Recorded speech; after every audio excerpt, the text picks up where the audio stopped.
Well, good morning, everyone. We're going to resume the workshop session yesterday, and once we do that, we've got a couple of items that left.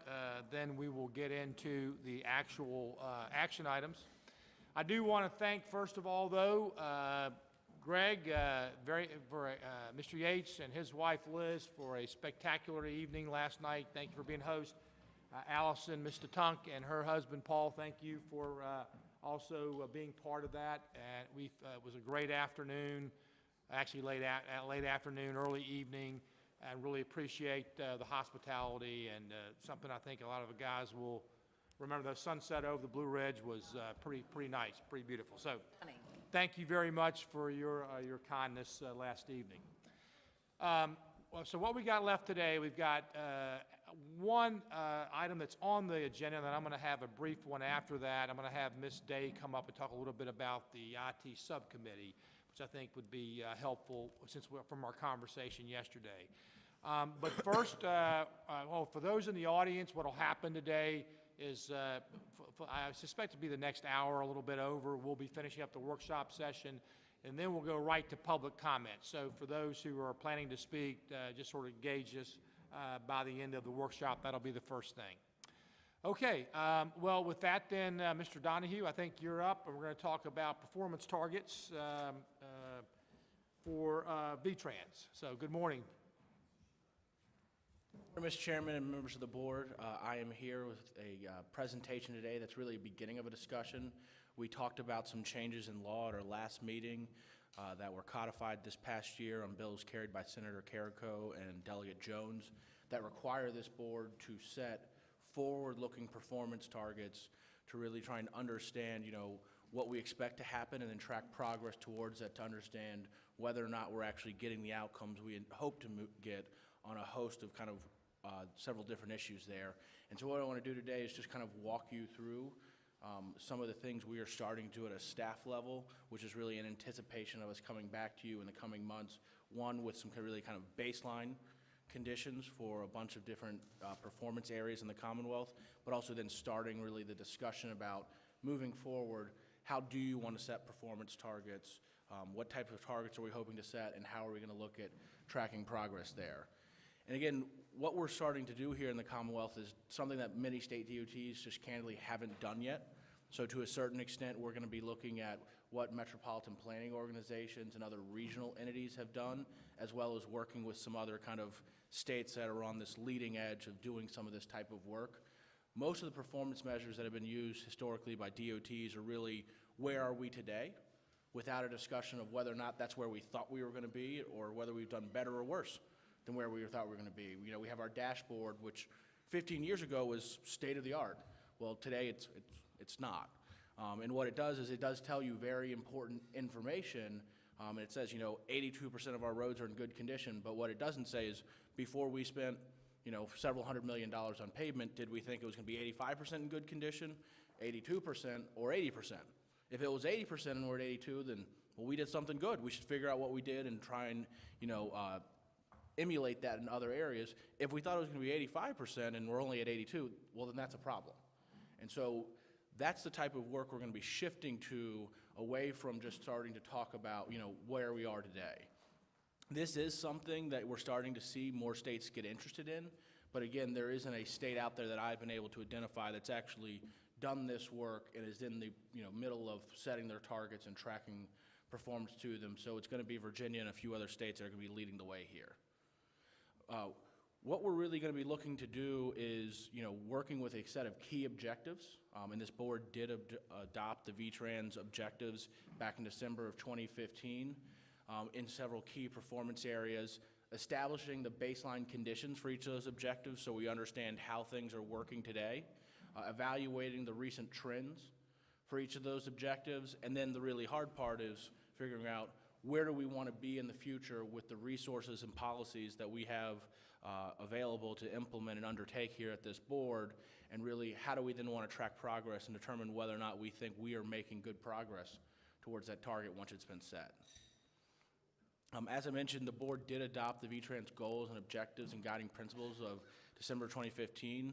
The Office of Intermodal Planning and Investment, working with VDOT and DRPT, has been developing baseline conditions for each of those objectives, and we hope by the next meeting to have a draft report for the board for the initial annual performance report that would outline where we are today on each of these key objectives, as well as where we've been over the last 5 years, so that we can establish kind of a trend line and understand how Virginia is performing generally today in those areas.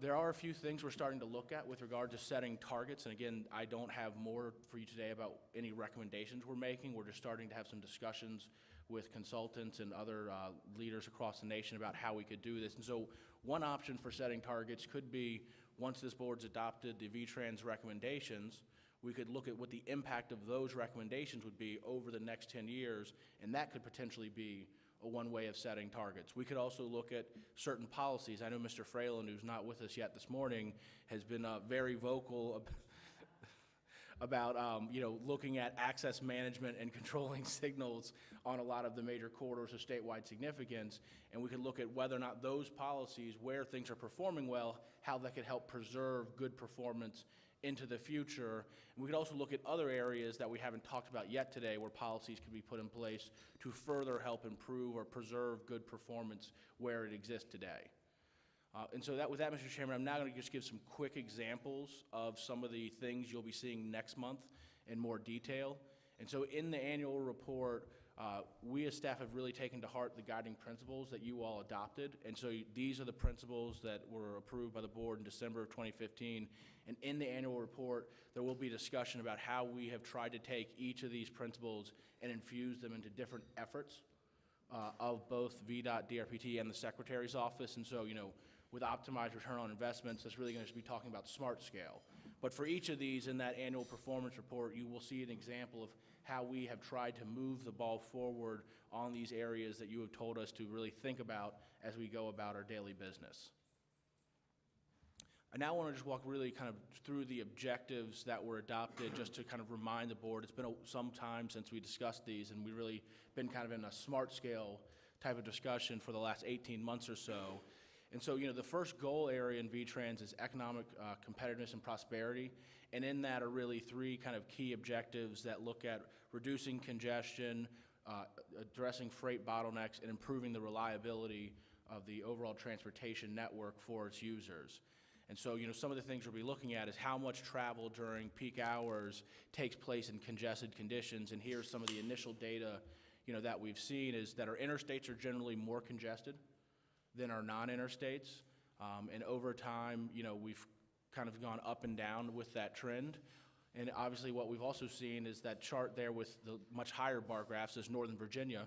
And Northern Virginia has a much, much higher degree of congestion than the other areas in the Commonwealth, where you have as much as, almost 20% of the interstate VMT being congested during rush hour, where in the rest of the state we're, less than 2.5%.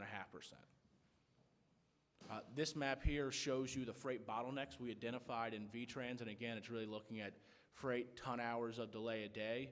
And so again, you can kind of see there's a lot of delay in Northern Virginia, but then what you also see is there's a bottleneck in the Winchester area on I-81.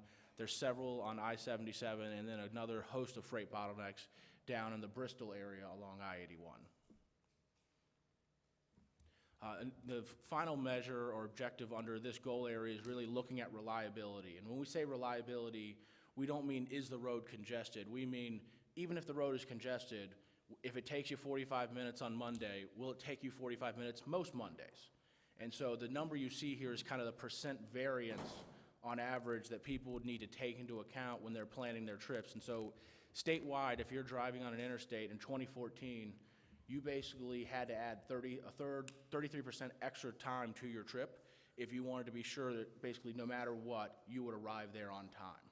And again, as you can see in Northern Virginia, that's a much, much higher percentage, which again deals with congestion and incidents and just other things when the system is basically that oversaturated. The second goal in VTrans really deals with accessible and connected places. And again, there's also three key objectives here. The first one deals with reducing peak period travel times in the metro areas. The second one deals with reducing average trip lengths in metro areas, which gets to some of the land use items that the board has previously adopted and increased in V-Trans. And the third one deals with increasing access to jobs via all modes of transportation. And so again, we have some baseline data here. Next month we'll have, trend data for you all to take a look at, hopefully. And what you can see here is, I don't think a huge surprise. In most parts of the Commonwealth, people are driving about 15 or 20 minutes in the metro areas to get to work. The Harrisonburg area actually is a little less than that, where the average commute is less than 10 minutes. Winchester is then, in second place in a race where you want to be not first. And Northern Virginia is number one, with the average commute being over 30 minutes a day to work. This next slide, I think, is really interesting when you kind of crosswalk this data. While Northern Virginia has the longest trip to work in time, they have the shortest trips to work by distance. And so the average trip in Northern Virginia is actually less than 10 miles with people commuting to work. But again, it takes more than 30 minutes on average for these trips. What you also see is that, Lynchburg and Virginia Beach also have generally shorter trips to work, which again, I think is an advantage for those areas when we're looking at, how can we try and improve travel times and quality of life. This final map here, and again, this is illustrative. The information we'll have next month will be, I think, in more detail and hopefully more usable. But basically, it shows you the number of jobs an average person in each region can reach by each mode of transportation here, with blue being a lower number and red being a higher concentration or a greater number of jobs that can be reached within a certain, 45 minutes basically by car, another's by transit, and then the third one is by walking.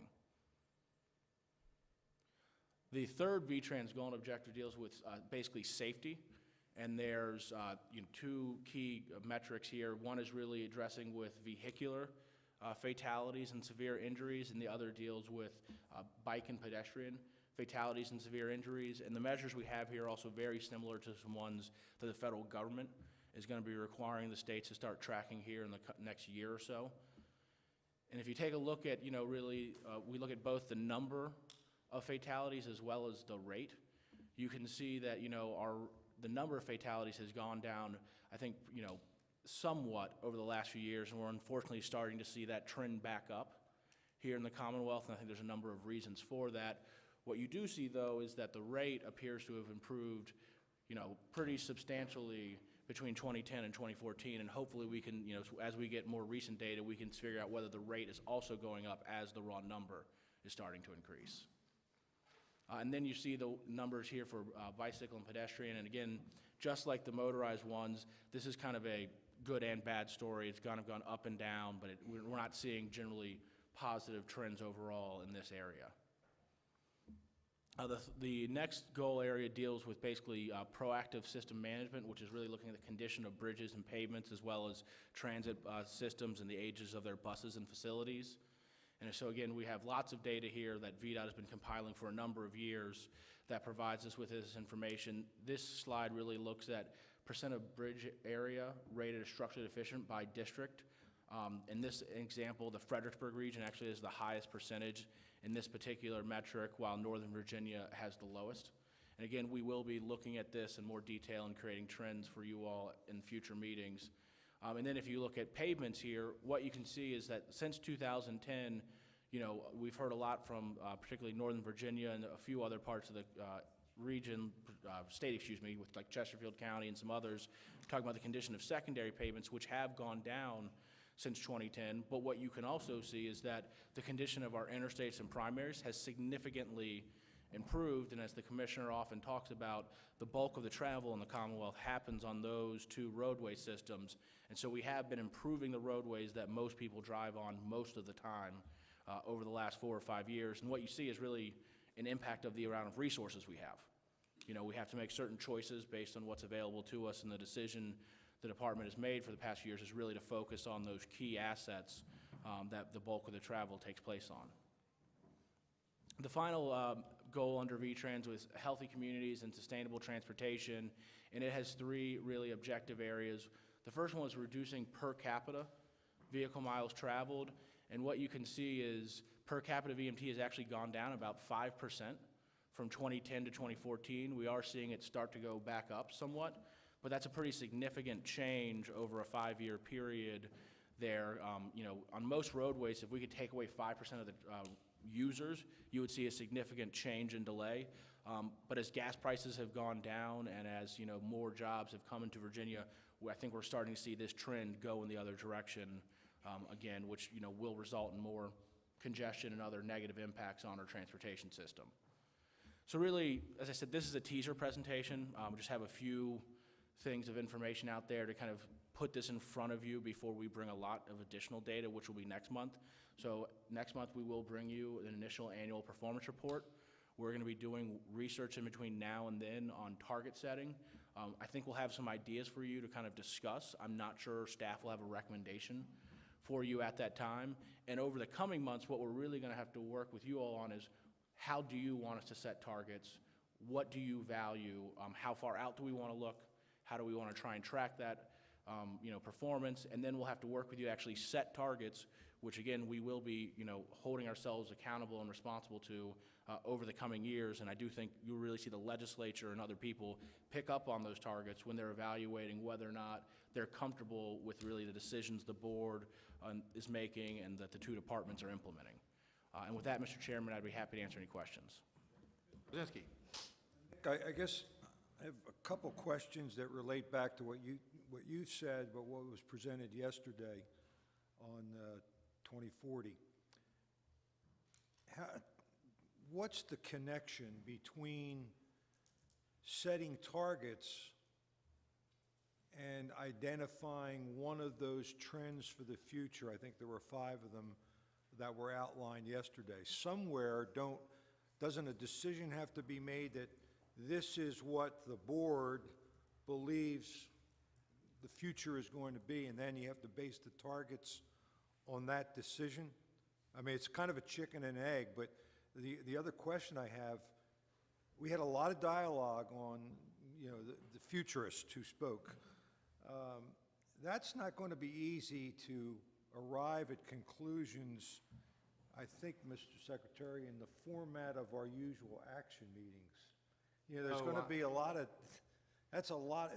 dialogue to. Let me, after he answers those questions, I was going to make some comments about how the evolution of the board and stuff in that regard. So, Nick, you go ahead. Mr. Chairman, Mr. Garcinski, to your questions, I think one of the things we as staff have kind of been really struggling with, and I think it's a good struggle, is how far out do we want to go with these targets? And I think you will likely see us come back and say going out to 2040 is just way too far into the future.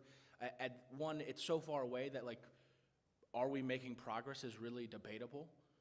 And kind of tracking it and really being able to hold yourself accountable is difficult when you're basically, 25 years into the future. And so I think what you'll see us recommend is something shorter term, not like a 2-year type of framework where the projects you've selected are still under construction, so you can't actually see the benefits of building them, but not that far out. And so I still think with the scenario discussion, that is kind of going to be dealing with most likely some time frames after what these targets cover. And I think in that one, as the Secretary's kind of talked about, I do think you guys need to start thinking about which one of those you think is, likely to happen, but also importantly, understand even if what you think is going to happen, we see things going the other way, we have some sense of what that might mean for policy, so that in 5 years, if we can start to see which one of those 4 scenarios we might be heading towards, you all as a policy board have some indication of what that might mean, and you can, kind of look at that and think about which way you want to pivot on certain investments and policies.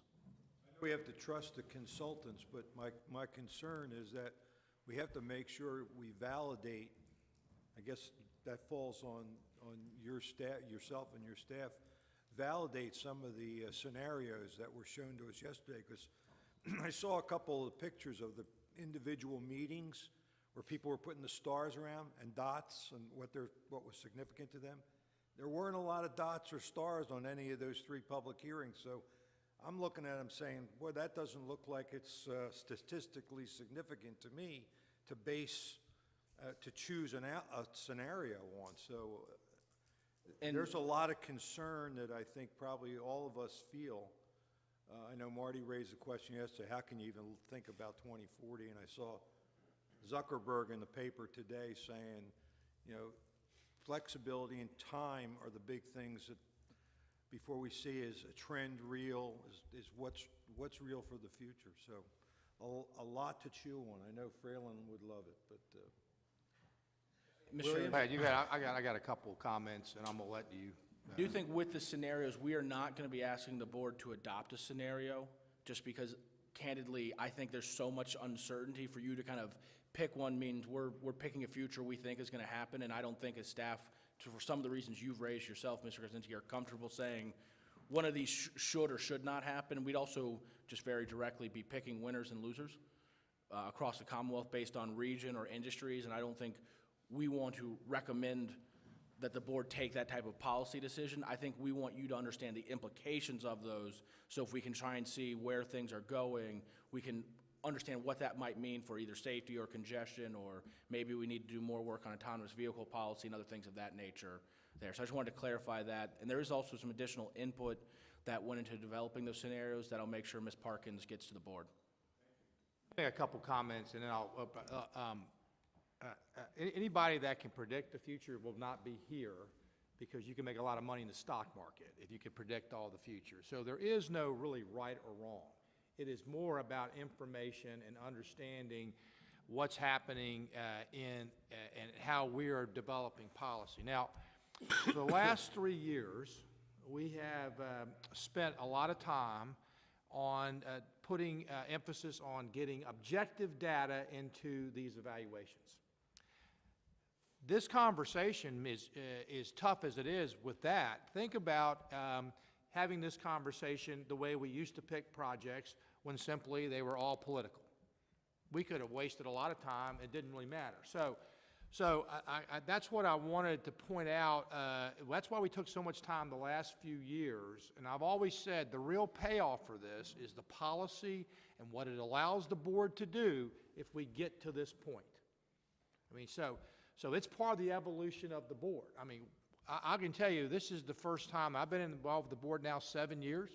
First time we've ever even started these conversations in any meaningful way with the topic yesterday and looking at it. So the other point I'll make is that there's going to be an administration change in about 8 months, 9 months, something like that. We have always said that the real key to the continuation is this board. I mean, it's got to be, otherwise, you know, that in that regard. So that's why we have started, we had to get to the point we were and are introducing, and that's what you're going to see us concentrating on, is what's the role of this board and how are they going to help make your guidance, because we've pretty much, and this is of no disrespect, but we've pretty much got VDOT, it's an execution agency, which it should be. I mean, people are seeing, I mean, his team's doing magnificent. I mean, we talked about 29 yesterday. I mean, we're seeing more construction than ever in the Commonwealth's history. And that is pretty much, I'm pretty sure that's a true statement without even the stuff that's coming on. I don't know, I guess maybe we're building the interstates, maybe there were a little more, Charlie, but not much. So, and we're using, I believe, the resources very efficiently. Are they perfect? No, and we're going to talk a little bit more about that, but it's sea change from where we were. But we couldn't have these conversations if we didn't have that, because it would be sitting around, we talk about it, and then we just decide, well, politically, we're going to build this project or that project. So I know this is just the very beginning.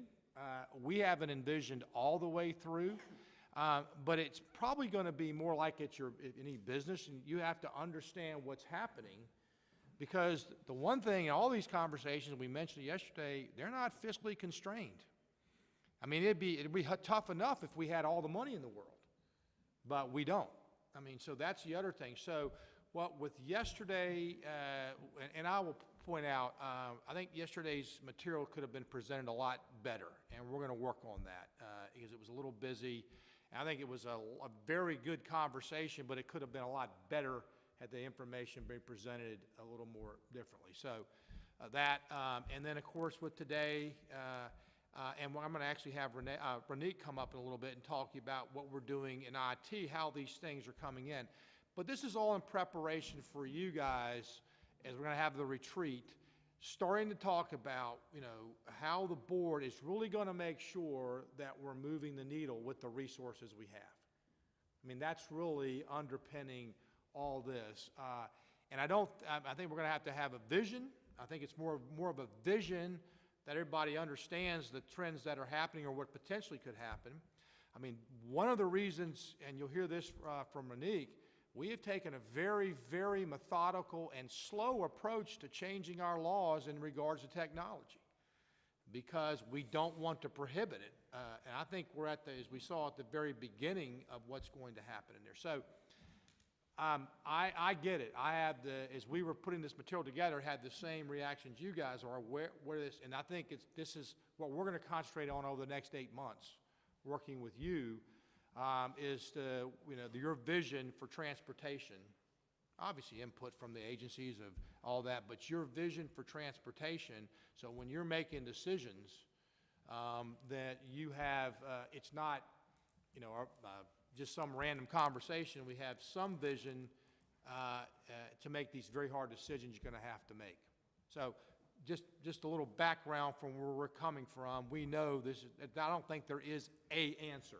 I think there's a vision and understanding what the risk is of that vision in terms of you making decisions and that. So,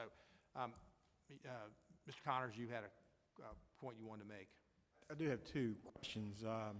Well, one point is now that we have a Chief of Innovation and Technology, Mr. Rob Carey, and Ronique's working on the AV report, I hope that we can hear from them at our offsite and figure out how we can incorporate more of what they're developing and how we can support their efforts going forward.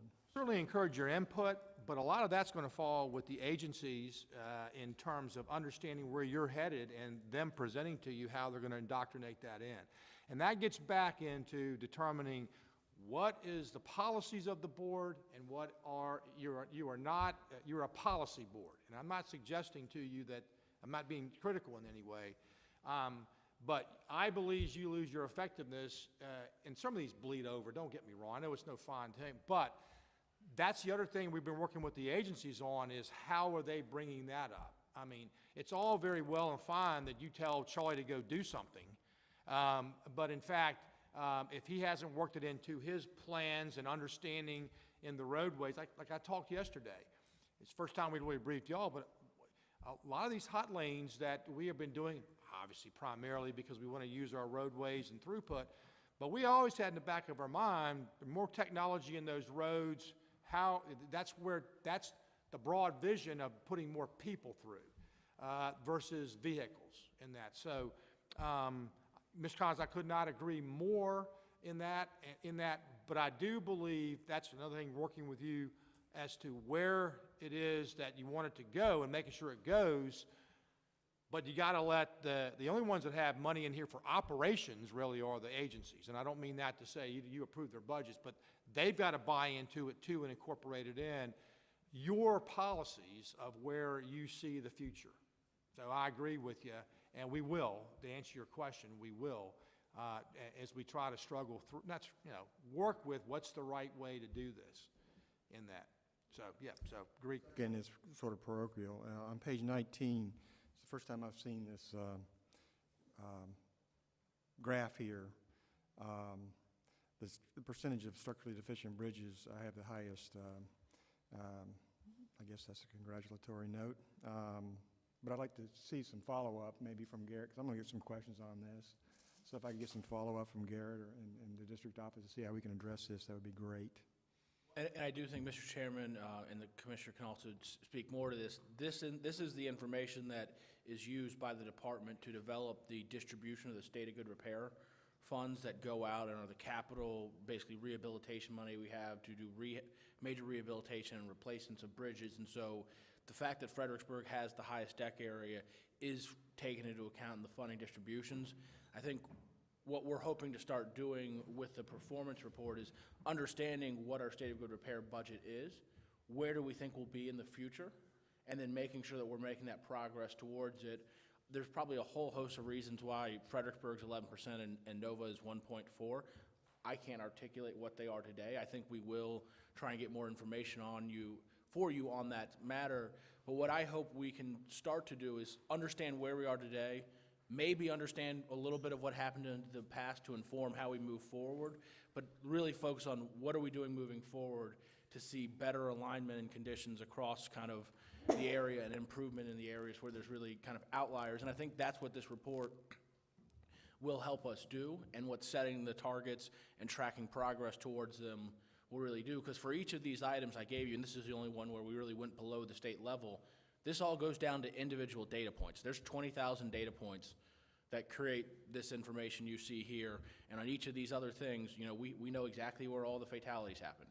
We know where all the severe injuries happened. And I think what will really be interesting is some of these top scoring safety projects that you funded in Smart Scale over the last few rounds, when they get built, let's go back over time and see if we're still seeing fatalities and severe injuries there. And if we are, then we know there's a problem somewhere else in the system. And if those go away, are new ones popping up, or is our overall rate going down? And those are some of the diagnostics and kind of outcome-based analysis that having this type of report and having targets will let us do in the future that we haven't been able to do today, because we've never had a baseline of information and a starting point and then a kind of an agreed-upon place for progress that we want to try and make. And that's, I think, the real benefit of this type of report, and I think it hopefully will inform you all and allow you to make more informed decisions as a policy board, whereas again today, information sometimes comes at you and then you don't see it for a while. There was never any consensus upon where you hoped to go or thought you should go, and you just saw it again 2 years later, and sometimes maybe it was shown with where it was 2 years before that, and sometimes it may not have been, but you just knew where you were then, not whether that was where we thought we were going to be or if it was better or worse. And so we will be working on those things, Mr. Connors, and I do think, you know, this is the type of information that is helpful to a policy board to understand what's out there. Patrick, you. Regarding this particular graph, there's several different ways you can slice the data in terms of structurally deficient. We track it in terms of, this is percent of deck area, but we also track it in terms of number of bridges. And so if you can start to imagine around the state, the topography of Virginia can create very different views of the condition of in this case, the bridge asset, because parts of Virginia have very long bridges. The eastern parts tend to have longer bridges spanning wetlands as well as waterways. The western part of the state tends to have have more bridges, but they tend to be shorter. In Northern Virginia, you tend to have, I'll call it short, wide bridges because of the size of the scale of the interstate and the other systems.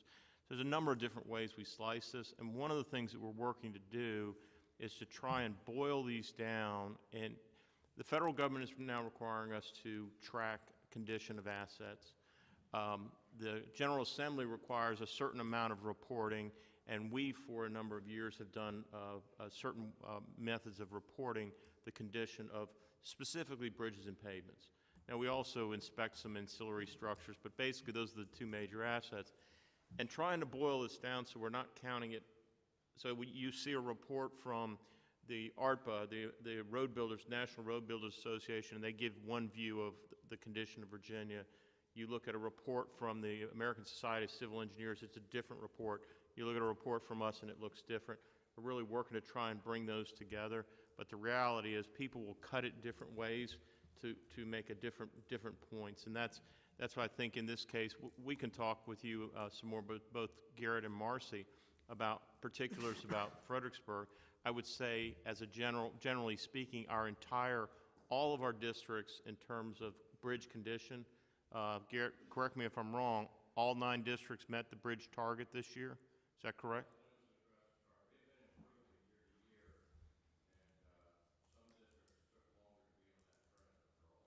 So all nine of our construction districts have met the performance target for our performance target. Now, part of this is adoption by the board of a series of performance targets that bridges and pavements will be incorporated into that. But from our perspective, and we've been tracking this for well over a decade, this is the first time, I believe, that all 9 districts have hit target on our bridges in Virginia. So. And we're continuing to get better. Ms. Hines.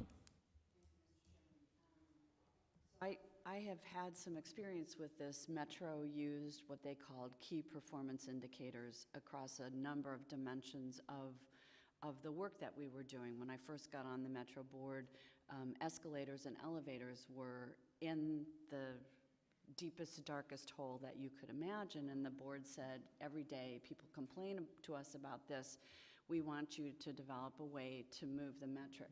And in fact, over a period of years, they did, and escalator and elevator quit being the critical thing. That there were lots of other things, but the reason I'm saying this is that I think this conversation we just had about the display that was exemplar is a really important lesson to us as we think about this. My experience, only the things that you measure count. And so all of us need to think about what do we think counts the most to the riding public as we think about these going forward. I know Nick will lead us in a good conversation.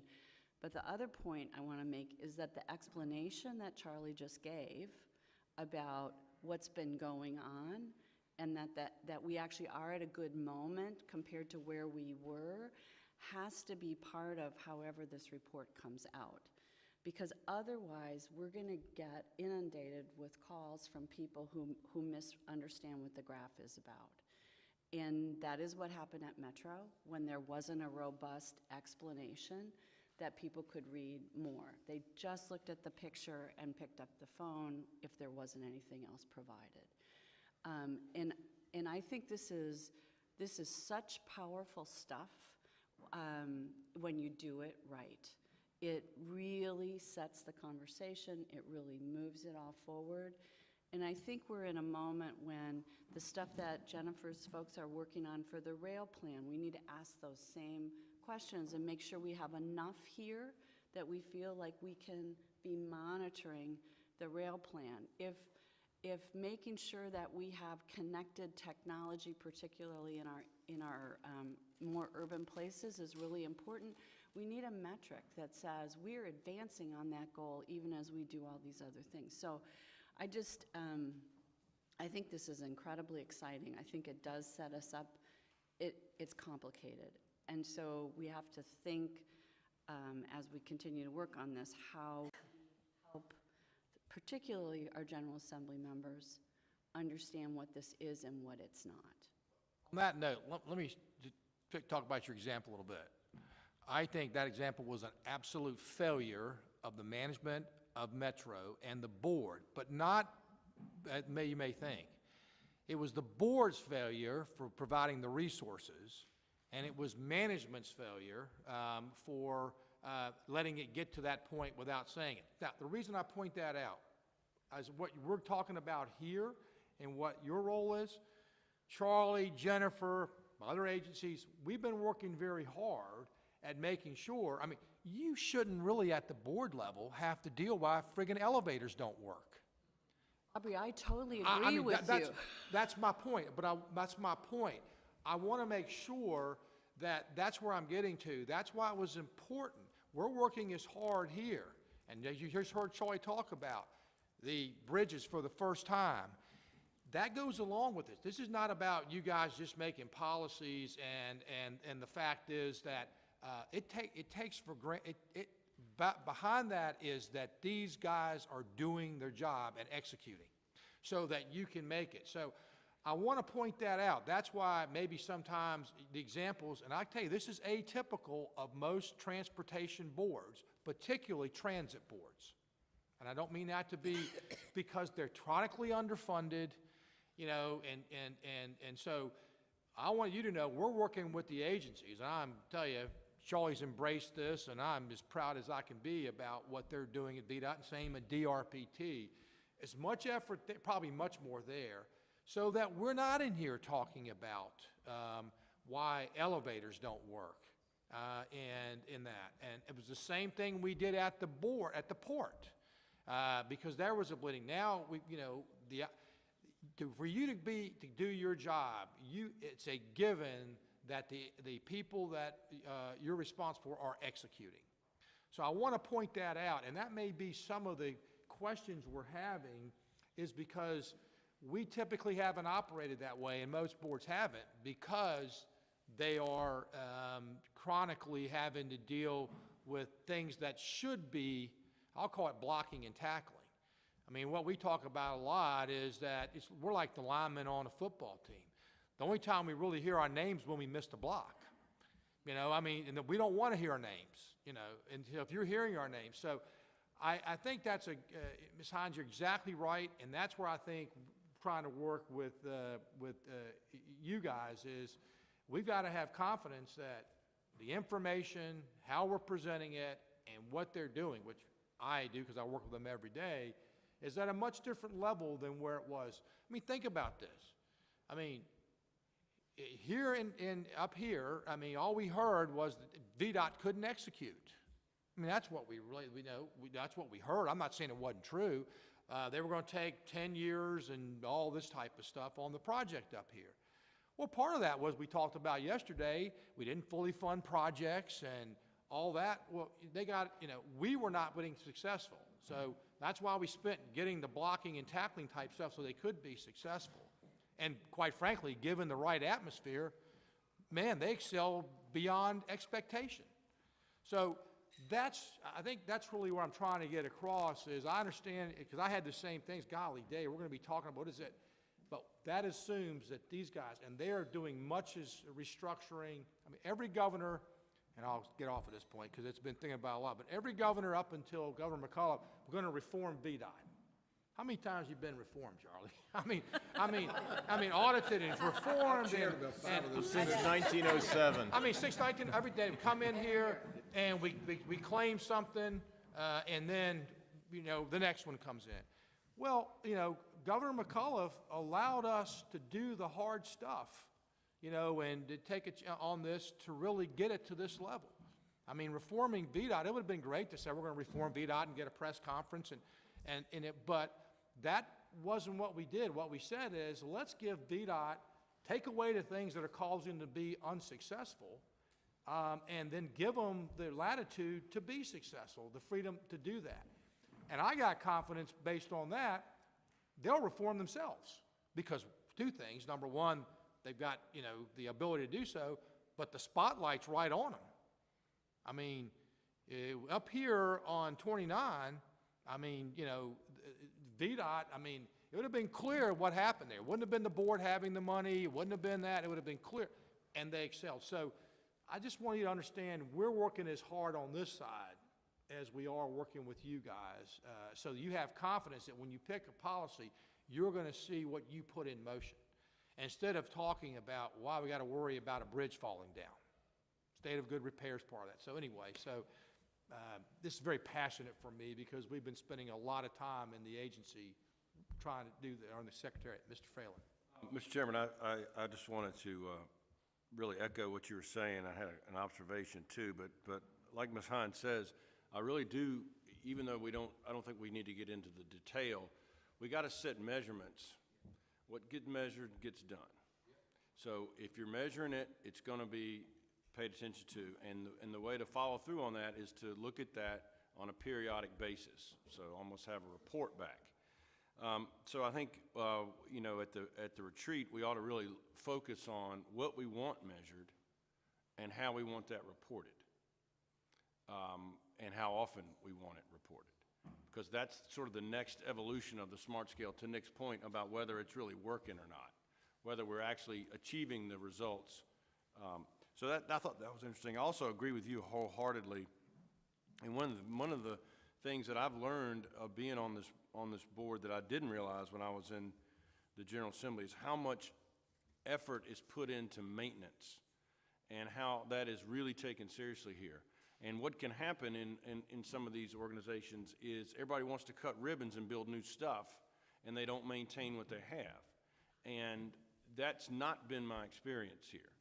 And particularly with the new money that came in, and this is a tribute to both the administration and the General Assembly, they dedicated some of that money for maintenance. They said, no, we've got to put money into maintenance and state of good repair. And that's a really, really good thing. And I think that's going to bode well for our infrastructure going forward and maybe keep us ahead of some other states and allow us ultimately to cut more ribbons because we're maintaining what we have. So the other thing I wanted to, so I got this new car. And in my defense, my old car was a 2000, and so I waited a long time. I'm sort of possessive about things. So I got this new car, and it's got this thing called adaptive cruise control. And I don't know if any of y'all have ever driven one of these things. But I thought that's the stupidest thing why would I want that?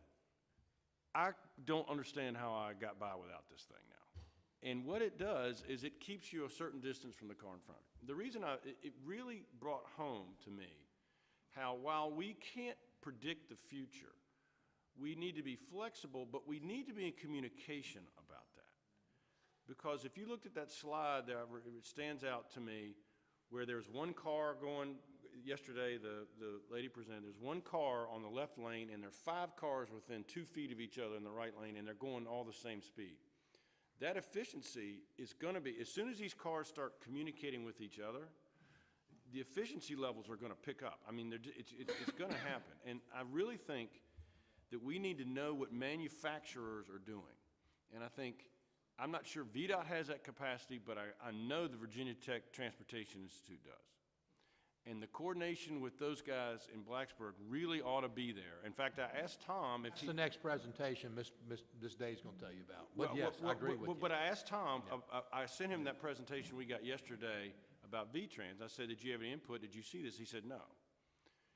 There should be coordination there because he knows, they're testing. They can't probably tell you exactly everything they're testing for these manufacturers, but they're doing it. So that's one thing. We need to be coordinating with manufacturers because manufacturers are trying to adapt to the existing infrastructure.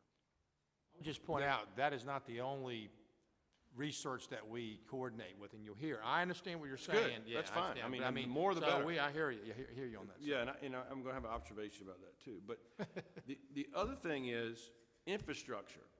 All the innovation that's going on is assuming that the infrastructure won't change.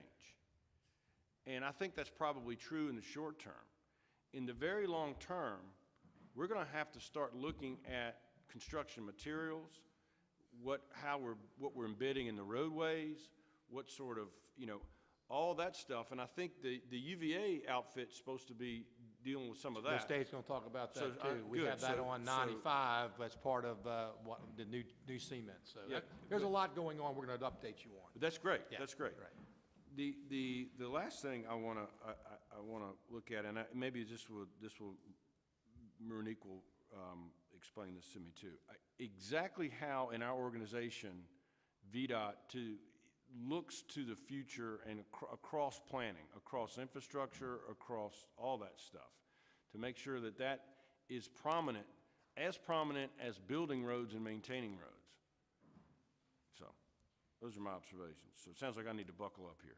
Well, no, I think you're right. I think a lot of it is going on, and Mr. Carey's on board here now, and there's some different things. But let Renee come up, and I'm sure Charlie will have some comments on it too, on that stuff. So, yeah. I just wanted to follow up on a few of Mr. Phelan's comments. In that, number one, I think Mr. Phelan would really like to be on the technology committee because a lot of these issues actually do come up. So it's really great to hear at the board level.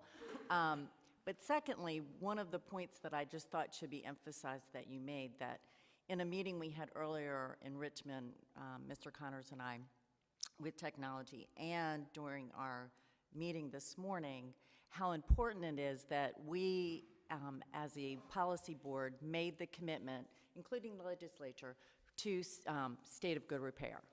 And how that commitment and the work that we're doing is actually setting us up to be a leader in technology and innovation. And it all goes hand in hand. And so anyway, just saying that all the pieces are being brought together, and it's important. They are, and I think that's, again, a lot of this, it would have been great to have these discussions, but we didn't have the flow of everything, and we would have accomplished a lot of talking without them actually getting done. And so I wanted you to understand, because I know, and probably there's other things going there, I know there are, at the secretariat level, and that's one thing I want to talk to you all about the retreat. I mean, because there are lots of cross-pollination across aviation, the ports, the spaceport, DMV, who's really important in terms of setting some of the legislation and the visions, because that's what in the work. So, and we need to figure that out now that we've gotten to this level as to how that all gets incorporated, so you have that at your disposal. So I get it. I get it in there. So, Mr. Donahue, any more questions for Mr. Donahue? Well, thank you, Mr. Chairman. Thanks, Nick. Renique, why don't you come up, and I know you got a few slides. And again, as I said, this is all about, you'll see a little bit more here about what's going on at the secretariat level over and above what's going on and just VDOT in that. So, good morning. Just so you know, y'all all know Renique. Renique is Assistant Secretary, and she is coordinating the efforts in the Secretariat's office for technology, and not only across the Secretariat, but with the Secretary of Technology, with the Secretary of Commerce, because we're focused mainly, and although this board goes to probably to understand it, but we're focused mainly how this technology is going to be impactful on our transportation system. I mean, that's really what the Secretariat, whether it's air, maritime, or land, that's really the focus. But there's a couple of other pieces to it. That is attracting the business here. We want the technology companies to come here. So part of that we participate in, but we're not primarily doing that from that perspective. We're primarily focused on how does it integrate in, are we prepared for it. The other part of that is just the technology itself, where that's where Secretary Jackson spends a lot of time on, the actual technology and what makes sense. I mean, Mr. Kilpatrick's going to talk to you a little bit later on his updates about a law that was passed about broadband. And so that's much broader applications than just the fact that we use it to coordinate with vehicles. It's much broader application. So that's the other thing to this, is that there's a broader perspective, and we are focused primarily on that aspect of bringing it in and how it's going to impact what we're doing in transportation. But you probably need to understand these other broader concepts too. So, I mean, in terms of you're making your vision. So, Renique, good morning, and thanks for the short notice to come up and update us. Yeah. Good morning, Mr. Chairman and members of the board. I'm just going to be before you briefly just to talk a little bit about what we have going on in the initiatives in the Secretary's office.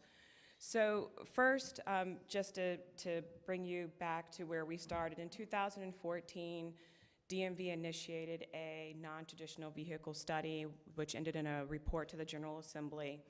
And in that report, there was a component of it relative to autonomous vehicles.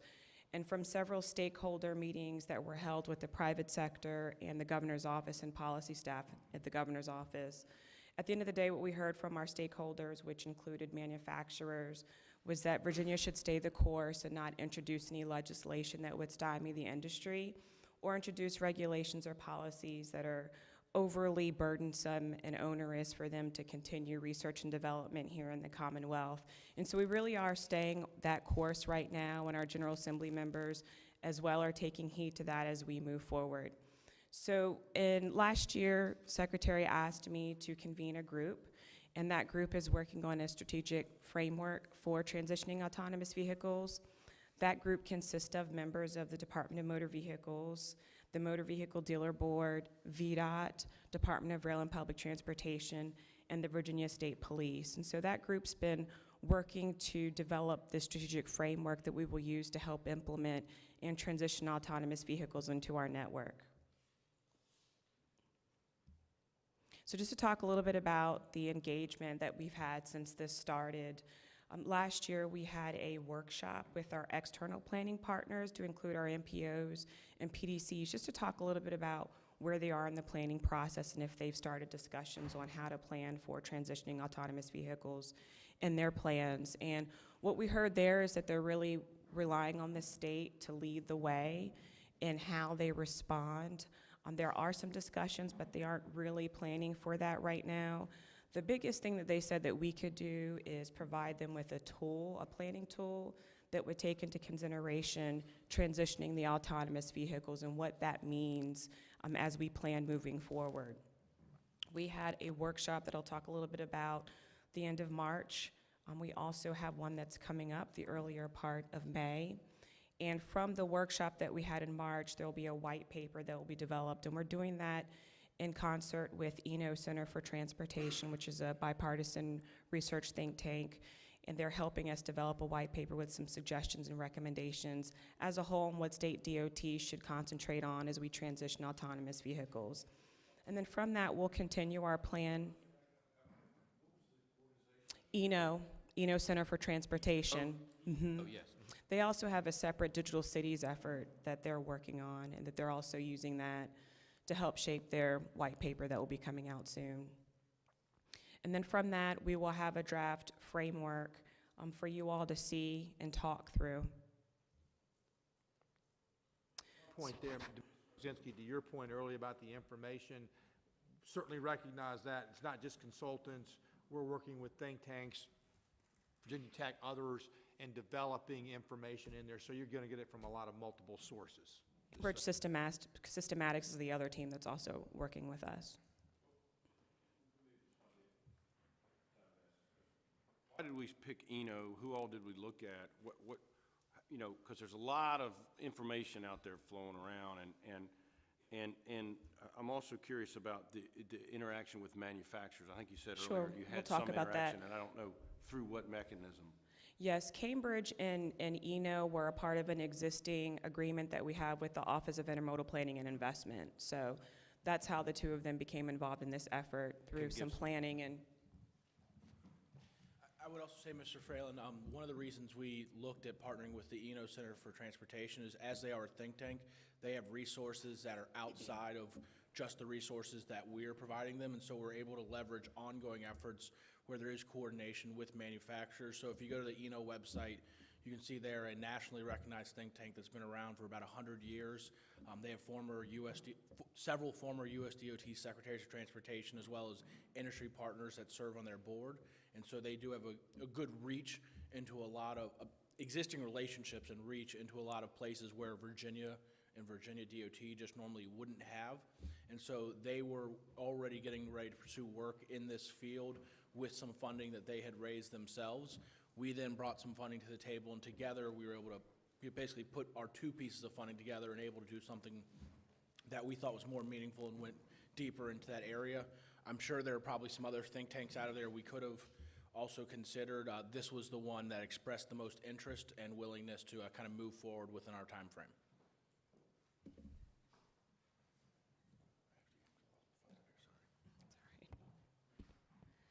okay, so to talk about the key elements of Is that, I'm sorry, manufacturer's piece, is it responsible for that interaction, or are we doing that separately?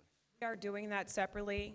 Eno does have relationships, but we are doing that separately. And I'll talk a little bit about that when we talk about the workshop that happened at the end of March. So our primary focus is to come up with a set of strategies for implementation and transition of autonomous vehicles.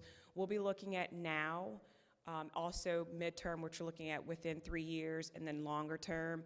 With VTrans 2040 efforts going on, we recognize if we wait that long, we're going to be left in the dust. So we're really trying to stay with the curve and not be behind the curve, but instead be proactive with our strategies moving forward. Each of the agencies will have some ownership over this strategic plan from a statewide perspective, and those are the agencies that are currently involved in the plan that I shared with you earlier, as well as other state partners like the Virginia State Police. Perhaps in the future we will also consider including Virginia Department of Emergency Management. The plan itself is not going to be a set of guidelines because, again, we're really trying to let the technology itself mature to help us figure out what our next steps are and where we should go as far as the Commonwealth is in taking the lead. But it is a set of strategies that will be recommended for you all, our General Assembly, and the Secretary of Transportation of efforts that we should do moving forward for the Commonwealth. So to talk about the workshop, we had great attendance at the workshop. We had over 80 attendees come, both the Secretary and the Governor. had the opportunity to speak. And one of the things that the Secretary said that folks have kind of latched onto is that we're learning to embrace the unknown. And truly what we are, it's a lot of discussion about what we expect, what can happen, what may happen, a number of questions. Obviously, with autonomous vehicles, it transcends among a number of things beyond transportation, mobility as well, our pedestrians, keeping them in mind, and all of our road users, as well as the workforce and social, economic implications that it has. So definitely it's taking on a number of things here. One of the things that the governor said is that, he wants to bury the other 49 states, and he really wants Virginia to be the go-to state for autonomy. And he also focused on the fact that it's not just surface transportation, it's also marine and maritime, and as well air with the use of drones. And so that is too something that he would like for us to focus on over the next upcoming months. At the workshop, we talked about regulations, policy, research. There were a number of open questions and answers that we had.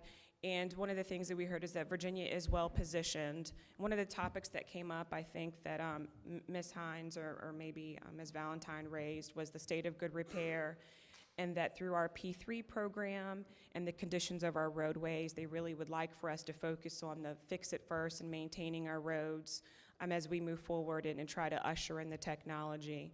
Mr. Fralin, your question about us partnering with the manufacturers, Volvo was represented there, Audi was there, BMW was there, Daimler was there. We had a number of representatives that are manufacturers, as well as USDOT, FHWA was represented there. We also had software companies that were represented there, other research companies, UVA, George Mason, as well as Virginia Tech. It was a very diverse group. APTA, the Transit Association, was also represented there. And there was another transit organization there. So it really was well attended. The discussion that we had there was very robust and engaging. And one of the things that we also heard was that they wanted to continue to be involved with Virginia's efforts, and that this was one of the first that they had been involved in, where they were asked to come and have a seat at the table so that we could hear from them on what we can do to continue to partner with them and collaborate to usher in the technology. A little bit, I guess, I don't know who you talked to, but Virginia Tech's been very involved with us in this whole effort. No, I'm Yeah. sure they have. Yeah, they've It been- wasn't yeah, that. yeah, I just showed him that That thing, yes. Okay. one presentation. So as far as the draft goes, Deputy Donahue was just up here talking a little bit about VTrans 2040, so I'm not going to belabor that point too much with the goals and vision there. But the ultimate goal of the plan is not to have something that looks pretty that's in a book that we can sit on a desk. It's really to have something that can guide us for next steps of implementation and give us some idea on what recommendations and things that we should move forward in the Commonwealth, especially as we begin the transition. And then last but not least, shaping the overall development of a successful autonomous vehicle program here in the Commonwealth that improves the quality of life, as well, being responsive to evolving technologies, Virginia being recognized as a leader, and also supporting the industry as we integrate. Yes, Mr. Brown? I know that much of our discussion surrounding autonomous vehicles has been centered around technology, but I have to kind of put my legal hat on to say that I think the thing that ultimately will drive how rapidly autonomous vehicles are adopted is what we do from a liability and tort regulatory. We mentioned that yesterday, yes. I don't know if you were here for that discussion. You got it. But you're exactly right. The stakeholder groups, and in fact, the key will be, we'll go from a driver liability to a manufacturer, but you're exactly right. They're part of these groups too. In fact, I don't know if you saw in the paper this morning where DMV no longer is requiring Uber and Lyft to register every driver. We did that initially, but because of insurance, working with them, and their legal, we're able to continue that going. And DMV, that's the choice we've taken, is working with them, not have many restrictions, and work through. But you're exactly right. They're a big part of this, Mr. Brown. The insurance industry and the legal, and there's not a consensus quite yet, but they are working. The technology will probably exceed the ability to actually have them on our roads until we work with the stakeholder groups. You could not be, you're exactly right. Yeah. Yes. I'm going to talk a little bit about our path to completion of the plan. So we had the workshop that was at the end of March. We have a next upcoming charrette, which will be on May 3rd. That will look at the draft plan, which we will distribute a copy of that for discussion purposes. It'll be a discussion draft. We are planning on finalizing the plan by the end of this summer, and this is all going to work up to the August retreat where the IT subcommittee will meet, and we'll talk about bridging the gaps and pulling all of the pieces together. That's the VTrans 2040 vision goals and the targets and performance that the Deputy Donahue talked about, as well as the Virginia Automated Strategic Plan and how all of these things will come together moving forward. And we also want to talk about some of the initiatives on the transit side that they have going on with regard to technology and how that will also improve our network here in the Commonwealth. And with that, Mr. Secretary and Chairman, I'll take any questions. Very cognizant of the time you guys spent, and the more and more the board is getting involved to, and the time commitment. And Mr. Grozinski, your point, I agree. We're going to have to do this outside of just a normal meeting. And so what I'm trying to do is to get the plate set so that when we're talking, literally, this is going to take months to develop this paper that we present to you for your discussion. So I don't want you, just like we do other things, trying to get information that you can have, and that doesn't mean you might direct us to go do some more stuff. Don't get me wrong. I felt we need to put a little more parameters around it and to present to you guys and what we're doing, and that's from the agencies because, quite frankly, they got to be able to execute what we tell them to do. And so that they are fiscally constrained in our ability in that regard. So that's the approach we're taking. There's a whole lot going on, and you're getting ready to be inundated with it, is the point, is bringing you up to speed. Rob Carey, you may want to talk about, and VDOT is now heading this effort up. So the VDOT's made the commitment to this, and Mr. Kilpatrick, yeah. Yeah, I think that, and to Mr. Fralon's comments earlier about the relationship of VDOT and this, I'll call it sort of new world. For 100 years, our focus has been on things like materials, and we have a very strong, both our materials division and our research council, and everything from concrete and steel and asphalt and all the things that make up roadways. In the world of geometry, and what geometry really means is how the road leans and kind of the curves and the widths and all that.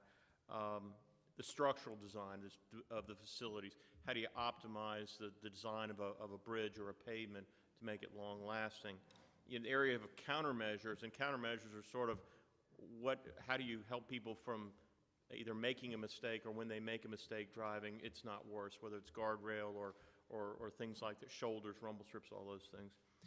Driver behavior is an area that the Research Council, Kathy McGee, has been very much involved in over the years with Virginia Tech. And Virginia Tech has taken a lead role in that the driver interaction and how drivers act on the roadway. And that's really helped us form things like everything from the type of sign sheeting that we use and on line markings and some of the where we place signs and things like that. But this sort of this new world of vehicle to infrastructure or vehicle to vehicle, in the past, the vehicle to infrastructure relationship was really the relationship of the tire to the asphalt. Fundamentally, that was the friction and how the tire and the weight of the vehicle, those two areas. But really this world of the truly integrating the infrastructure and the vehicle and how they're going to act with each other and vehicles acting with other vehicles. That's really the new world. And I think that with Rob being our Chief of Technology and Innovation and being able to focus his attention in that area and continuing to broaden within the highway world, that relationship with manufacturers, as Ronique has mentioned, all these players. One of the things that I think it's important is in terms of infrastructure, that the trend seems to be towards infrastructure, what I call infrastructure light. I sort of use the example, if a car drove over my cell phone all day long, you can imagine the damage that it can be caused. So to the extent that we're not putting the technology of the cell phone or other electronics into the pavement, and that the pavement is just simply a platform that those vehicles operate on. I think that's where we see some great opportunity. And Garrett had said to me after the session up in Northern Virginia, one of the manufacturers' comments was, you know, we said, what's most important to you? And they said, good infrastructure. Good bridges, good pavement, good line striping, you know, a good platform for us to operate our vehicles on. Not so much about being fancy about embedding some kind of sensor or those things. It was really just kind of meat and potatoes. Give me a good platform to operate off of, and we can make these vehicle-to-vehicle and vehicle-to-infrastructure systems work. There'll be stuff in terms of message boards and traffic lights and overhead signs and things like that'll probably be more electronic interaction, but fundamentally it's good bridges and good pavements. And so that has been and will continue to be the primary focus in terms of on our infrastructure level, making sure we've got that good platform. We didn't bring a lot of this out when we're talking about state of good repair, and I mentioned hot lanes, but we knew a lot. I mean, that was a lot of the thinking behind this too, in the investment in that regard. I think we're utilizing our current needs and monies and preparing as much as we can for the future. I mean, I think that from our perspective, that's what we're doing, and I hope to put this and show you how we're doing that. Could we do if we had more money? Absolutely, we could do more, but we're fiscally constrained, and that's what we heard loud and clear. Good infrastructure and have a place to introduce these in. Well, they're in urban areas, we've got hot lanes, and we've got in focusing everywhere on the infrastructure. Yeah, Mr. Phelan? Thank you, Mr. Chairman. I really appreciate that. You know, I was looking at the news yesterday, and the iPhone is 10 years old. And when I saw that, I thought, oh my God, it seems like it's been around longer than that. And that's the pace. And one of the slides we saw yesterday, two of them actually, the rapid pace that's going on is going to be a challenge for everybody to keep up with, VDOT included. And I was curious about Rob's new position, Chief of Technology Innovation. That's a new position, I think. Rob, why don't you come up, Rob? And you're welcome. Yeah, that's right. And how that's going to be, how does that position fit organizationally in the structure of VDOT, and what resources is he going to have, and how many people is he going to have? I can answer that. The Chief of Innovation and Technology is a new position at VDOT. We'd had a position some years ago, but it really wasn't this type of focus. But when we established the position and we talked with Rob about opportunities and challenges, we have a Chief of Finance, Chief of Administration, Chief of Policy that have both corporate responsibility but also manage operational divisions. And Rob will have some operational responsibility in terms of the P3 office will work for him, the Research Council will work for him, Moreo's section, which is sort of a forward-thinking technology group, will work for him. Did I miss any? Those three. But so he will have some people that he fills out performance evaluations for, but that's really, we weren't looking at transferring divisions for him to do performance evaluations. We really didn't want him so encumbered with day-to-day operational things that he couldn't spend time on thinking and working on the next thing. So that's really, I would say, although there are divisions that report to him, it really is more about leveraging what's going on throughout the organization corporately. And he operates he's a member of the executive team. So organizationally, it is me, Chief Deputy Commissioner, Chief Engineer, and then the chiefs of the various units, including Rob, and the district engineers. So that's sort of the organizational structure. You know, I just want to make sure he was high enough So he is high enough in the structure that he's at the table. That's all. That's right. Operationally, he reports to Quint. Yeah, he's. Okay, and all the other chiefs do too? Except for the chief engineer So again, We talk about all Yeah, five. I mean, just wanna we're make sure. evolving to get, he's high enough, it's a, Okay. it's a, in The process. other thing, while I got the floor, I was just thinking about this thing, my adaptive cruise control. And, you have to get you have to get on the hot lanes, you have to get a transponder. I'm not sure we're very far away from if you have a transponder and you're in a hot lane, that you can get within 2 feet of another car and you can go at 80, 90 miles an hour, not 55. Man, I'm telling you, this is pretty wild stuff. I know, that's what I'm saying, and Rob, it's a new way, but I can't emphasize more that we're focused on how we integrate it in. I mean, Rob you might say, well, why don't, the first thing you say, well, he doesn't have a technology background. That's the whole point. We got plenty of people who know what the technology is. We got to figure out how to use it. And that's why I think somebody with his qualifications and understanding VDOT is the right person. So. And I would just say, Mr. President, to your point, you may not know this, the first HOV lanes in the country were 395 inside the Beltway. The first HOV-only roadway in the country was 66 inside the Beltway. So to your point of the transponders and where we may integrate this stuff early on, we have a model in the past for different uses, but it has a lot of similarity to where we may go in the future. And I think the Research Council with me and the P3 office, which with a lot of the projects that have this technology in them, I mean, it all meshes together very well. I get a kick out of reading these think tanks. Well, Virginia, we're to keep building roads. Why aren't they thinking about autonomous vehicles and all that? I keep saying, what the hell you think we are doing? I mean, you think we're not, I've read they're going to be more or less, and I think we're probably doing it better than anybody else, quite frankly, on that. But, I mean, why would you build a road? We got autonomous vehicles coming. I find that, and I think it's sort of laughable. Yeah, laughable, yes. Miss Valentine. we think they'll ride on our road. Yeah, that's right, we think so.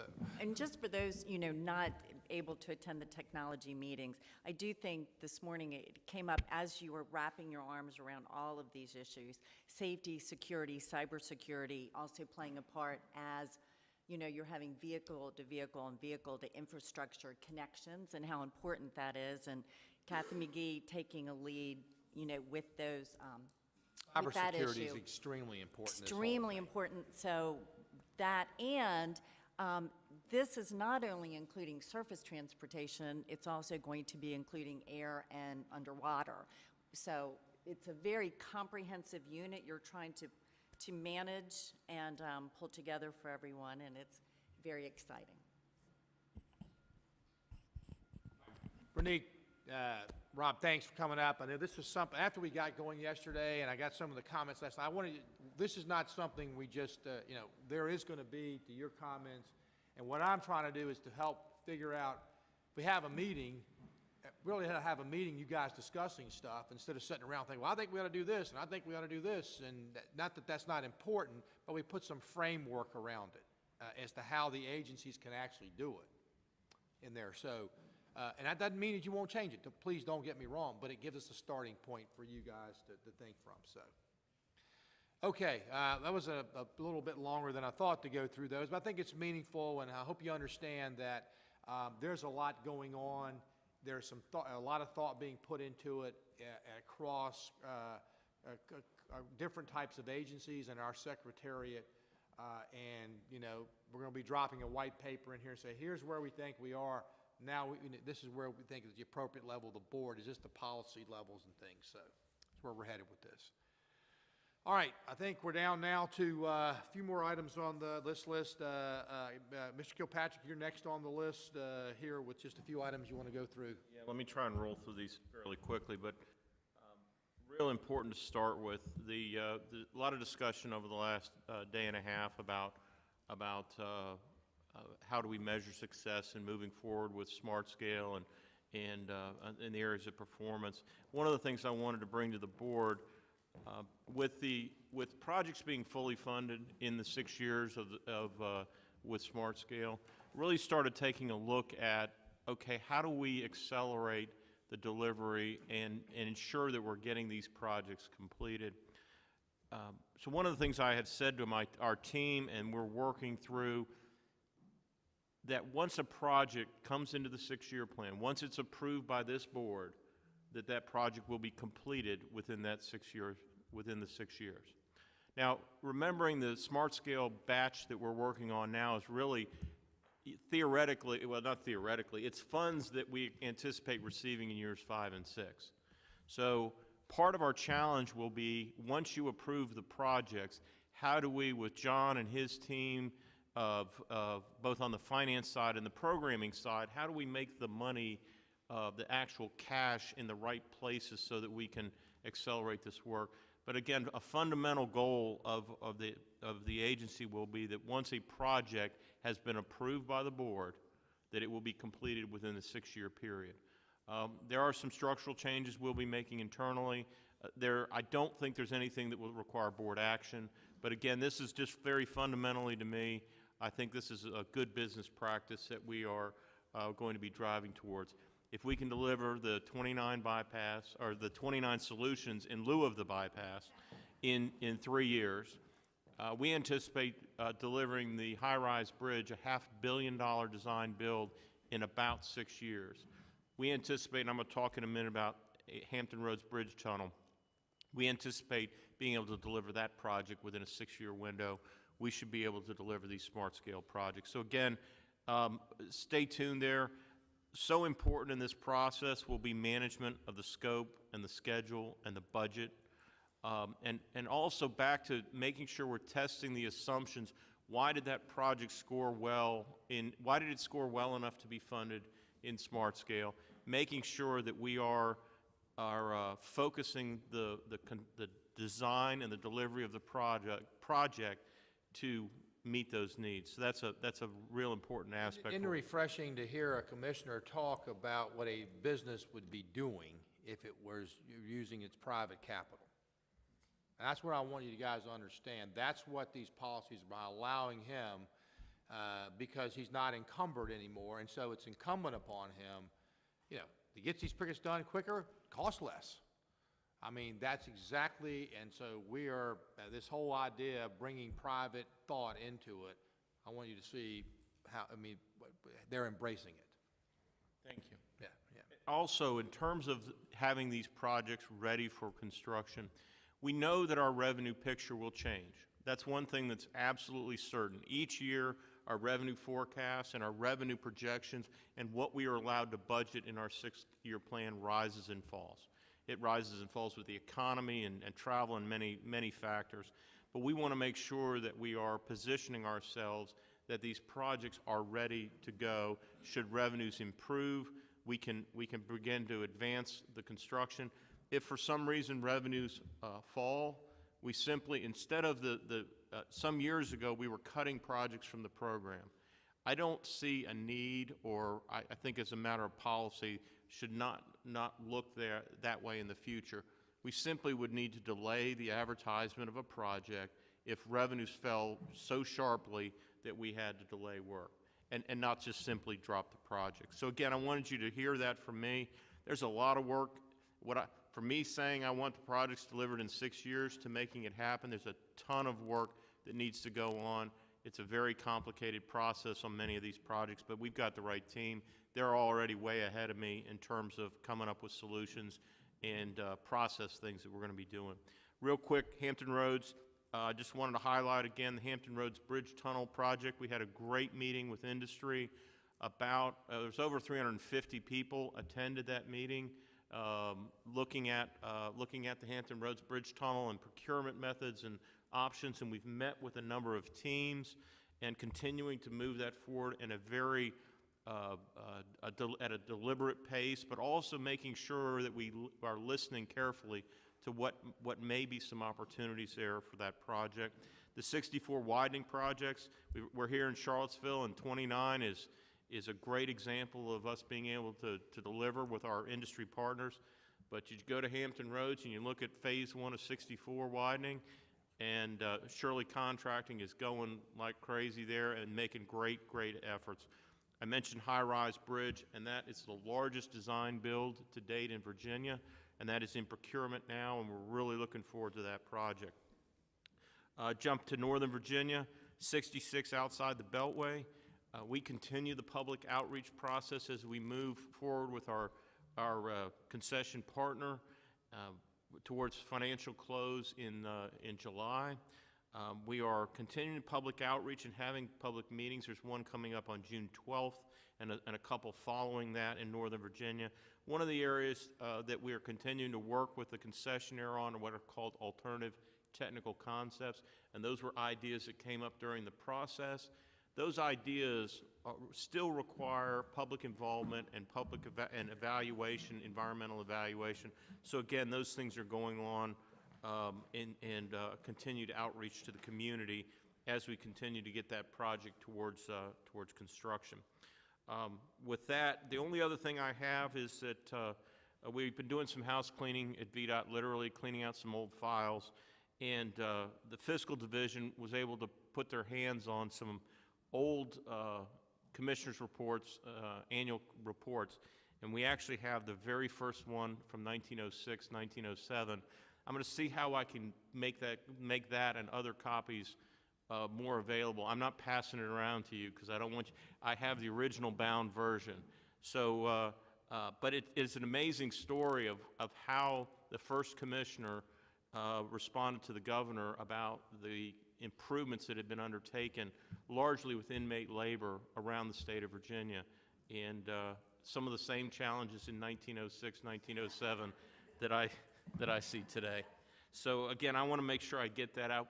It's an incredible history of the road system in Virginia. With that, Mr. Chair. Mr. Commissioner, we'll go to Jennifer. Sure, thank you. And I just have a couple items. I know we spent a lot of time yesterday talking about the WMATA review. I do just want to update you as well on the work that our Transit Capital Project Revenue Advisory Board is also working on, which is being chaired by Mr. Williams. We are looking at a number of potential revenue scenarios, which we've been with potential funding sources that will help us address the loss of the CPR bonds and other transit revenues in the near future. And still in the process of developing some alternatives and some different scenarios that the advisory board has been reviewing. We've got another meeting next week with the advisory board to review some of these, and we'll actually be meeting 2 more times before we prepare our final report. I do expect that we'll come back to this group probably either in the May or the June meeting with an update on where we are with looking at revenues, but also at the proposed prioritization process. We have been also through the Revenue Advisory Board, but also our Transit Service Delivery Advisory Committee, which includes members of the transit community as well. We've been looking at the application of a prioritization process to the Transit Capital Program, one that would focus on asset condition, and it's taking advantage of the federal transit asset management system that DRPT is in the process of developing right now, but also looking at prioritizing new expansion projects using criteria very similar to smart scales. So I expect that we'll be bringing back a report on that to you all later this summer as well. One more update is on the DC to RVA project, and I know we gave some information to the Rail Committee about this yesterday. We have been, as you may know, back in December, when we presented you all with a number of, with preferred alternatives throughout the corridor, we had also recommended that for the Ashland area, we continue to look at alternatives with the community. And we made a request of FRA to allow us to pull that out of the environmental study. The request we've gotten back from FRA has not been exactly what we wanted. But we are initiating that Citizens Advisory Committee. We met with some representatives from the town and Hanover County and Randolph-Macon this week to talk about how that's going to be organized, and we expect to have our first meeting in May. The reason I say it's not exactly what we wanted is because it will still be conducted within the framework of our draft EIS. But we will still be publishing the draft EIS this June. The good news is FRA has now been getting comments back to us, and we expect to, like I said, hopefully get that published by June, but it won't have a recommendation for the Ashland area yet. It's something that we'll be working on with this advisory committee over the summer, so, thanks. The Transit Advisory Board, I mean, we're faced with some extraordinarily stark realities, and we'll, in our presentation to this full board, we'll certainly make those clear to you, but the financial implications of doing nothing are huge, whether you're a transit advocate or not. I mean, they are enormous, especially with the $110 million cliff we've got facing us in 2018. It's $110 million goes away. So if the legislature opts not to create some sort of funding streams, which that's not this board or that commission's job, it's just to make recommendations in terms of sources, it's going to be, I mean, transit's going to be a different picture in Virginia, very, very different. WMATA is going to take a tremendous hit. So we've got some bad news to share with you when we share it with you, and hopefully some good news will come behind it. But Thank you, and that's all I have. Mr. Kilpatrick, you had one thing you wanted. I did, the one thing that I was supposed to talk about that I didn't was the wireless legislation, Senate Bill 1282. And I think that, I won't go into the details of the impact of EDA, but fundamentally, utilities want to use our rights of way for running utilities. It's I'll call it, generally speaking, a clear path. It's a government controls, and so throughout the years, whether it's gas or phone or power or sewer, water, all those things in the right-of-way, the legislation 1282 really gave, I'll call it, additional rights to cellular types of wireless providers within the right-of-way for installing of antenna arrays and those types of things in the right-of-way. The impact to us in the past, especially the larger cell towers in the right-of-way, they were under basically a lease agreement to us, and by regulation through the Administrative Process Act, there was a fee, a right-of-way use fee that was charged to those cell towers. So the technology, there still will be large cell towers throughout Virginia, but there's a lot more smaller micro towers that are being installed, and they're being used, the way I describe it, is more of a repeater type of thing coming off the big towers. So what this legislation did was gave a lot more ability for these providers to put them within our rights of way. There were some objections from some localities regarding zoning and the like. Fundamentally, our challenge will be is to ensure they don't interfere with the operation of our facility, both in terms of the initial install or maintenance of that, or in terms of long-term as we improve roadways in Virginia. As you might imagine, the utilities are becoming a bigger and bigger challenge in terms of as more and more go into our rights of way, the impacts and the conflicts that we deal with, and in some cases, the difficulty in having them relocated. So that'll just be an ongoing challenge. The legislation is done, and we're going to make it work, of course. But again, it is another thing in the roadway that we'll have to manage going forward. You know, I hope for someday when we don't have wires, because the underground wires, of course, are the biggest challenge because they're often hard to find. But again, this legislation is in place, and as I mentioned, we're going to be adopting our policies to make it successful.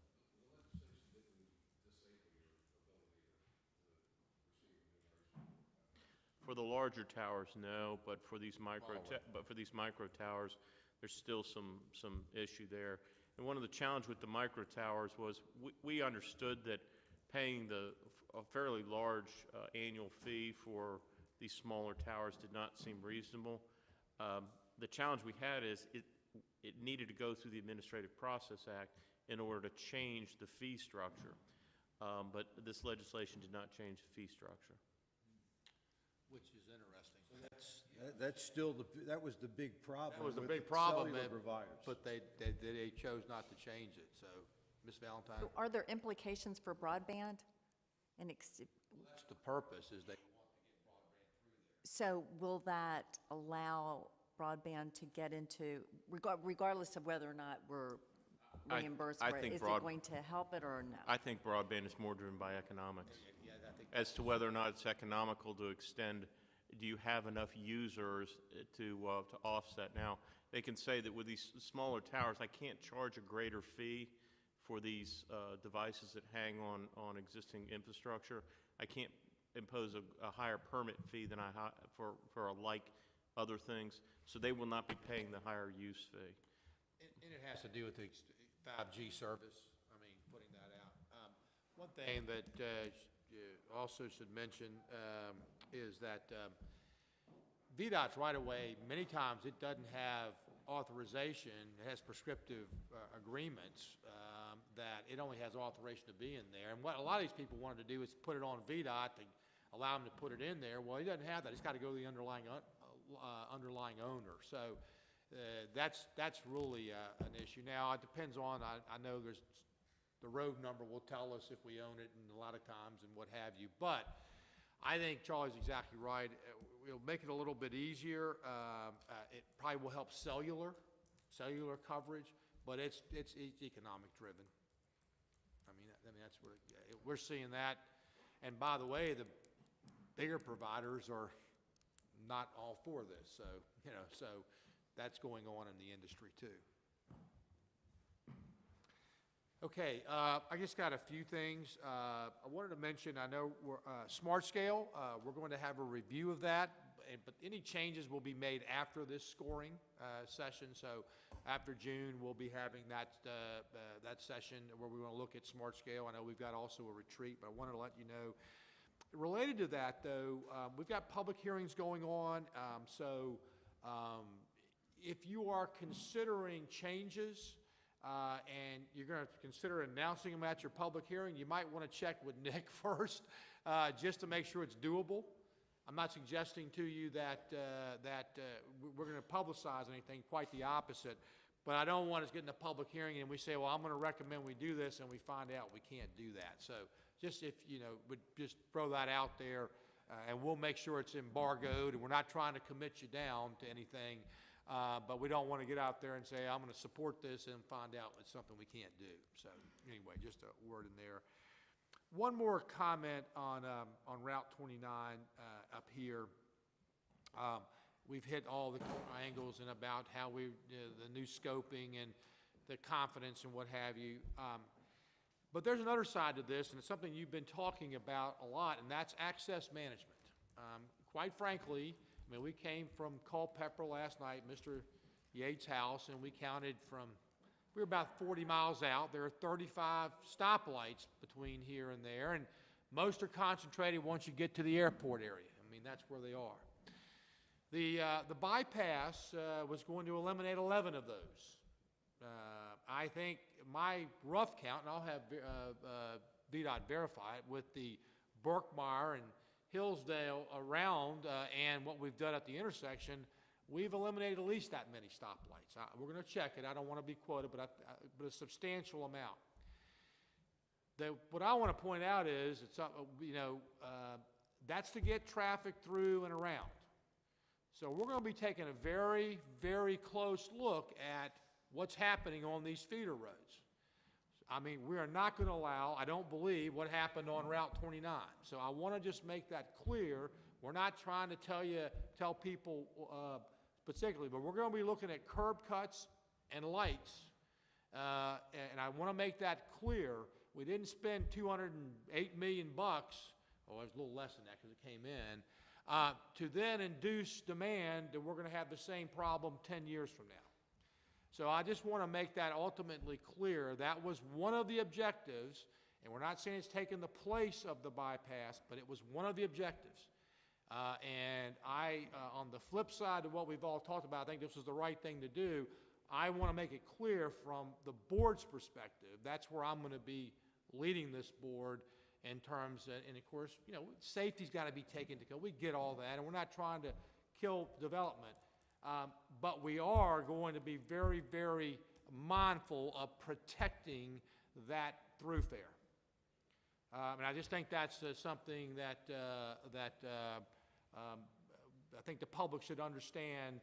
We're taking very seriously using our roadways more efficiently. We just can't continue to build and build And I want to make that point very clear to maybe those in the audience or out here. We're going to work with you, don't get me wrong, but we're not going to allow, I don't believe, what's happened on some of these places around the Commonwealth.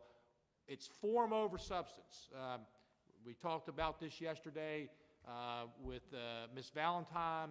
We don't have an interstate down there, but if we protect what we got better free-moving traffic than the interstates. And that is a consequence, and I'm going to say it again, there's a consequence for limited resources. And that's one of them, if we're going to have connectivity through here. So I just wanted to point that out so there would be no misunderstandings. Of course, I may or may not, I'm not going to be here, but I think this board's going to be here. And I think that was a big thing that we talked about. It was to get free traffic through here in an alternative. And I don't think we should just forget about that, and now that the project is pretty well complete. So I just wanted to let you know that's at least as long as I'm here what the guidance is going to be looking at that. And that's not an ultimatum, it's saying that's the reality, so we got to make sure we understand how we're impacting this project by just continuing to do some of the habits we had in the past. So, Mr. Phelan? Mr. Chairman, I wanted to wholeheartedly agree with you. And are we looking at how, or if we should, designate that road limited access? That would take care of the issue. It's not. Now, Mr. and I'll let Mr. Kilpatrick talk, but Mr. Kilpatrick did point out yesterday in our tour that they did buy enough right-of-way to make it 4 lanes. So I don't think we're at that, but Mr. Kilpatrick, I'll let you have your comments there. In order to designate, we're talking about Berkmar now, but any roadway as limited access, we would have to, as part of the acquisition process, purchase that or create that limited access. And by doing that, there's a compensation related to that because you now have denied the adjoining landowner access to the roadway. So, I mean, we can have either Jeff's in the audience, and Rick to follow up with you on that, but to simply strike a line and say it's now limited access without expecting that there's ultimately a compensation, there probably is. We don't need to get into public debate. I'm not so sure I agree with that. And I think if that's the case, we should have bought it when we bought the land. So here's the point I'm making. I think there's a whole lot. I think a lot of this can be avoided by just good common sense. I'm just pointing out today that that road, those benefits, while we were happy to take the risk and it's the right thing, we do expect to receive those benefits. So that's my point. And whatever form that takes, we'll work with our local partners on in that regard. But it's going to be a consideration. I want to make that clear as we move forward here in that regard. So that was one thing. We have 2 action items today that we talked about yesterday. And I want to make sure if there was any more questions, we certainly can have questions when we go through them. One I did want to point out, we did do our homework last night. It looks like within 5 years, we will have about $50 million in the VTIB balance. But that does not include, that's at the end of 22, that does not include, it could be a little bit more depending on what Chesapeake does. So there is some payments to streams and going out, plus what we consider in 5-0, about $50 million. I think that's an important fact. I know that came up yesterday. I wanted y'all to understand that, and we should have had that information yesterday. We'll make sure in the future, anything that we do, we'll let you know exactly what the future funding of that will be in that. And so, is there anything else? We can talk about it during if you want to, but I did want to follow up on some of the comments that were yesterday. Again, 395, the VTIB. The other one is the, what's the other action item that we're going to require? Bonds, CPR bonds. I think that one's pretty straightforward. We had some questions about interest rates, but, and I will have at another meeting, we'll have a presentation on VTIB and VRA coming in and explaining their process and the whole bit in that regard. So just to give the board some information on that. Okay, I have one personal announcement. At any point, I may have to leave because of a family emergency, and if I just apologize if that happens, and Mr. Garzinski, you can just take over on that. So, okay, we're going to call to order, or the call to conclusion, the workshop session, and we're going to now call into session our formal agenda action items. And the first order of business for that is public comment. And I'll let the audience know that we have 3 signed up, and anybody who wants to may be able to do so. We would ask that you keep your comments to 3 minutes in that. That is our policy. And if I've mispronounced your name, please correct me. It is unintentional, I assure you, and we're glad that you're here this morning. First up, I have Fran Hooper. Good morning, ma'am. Glad you're here today.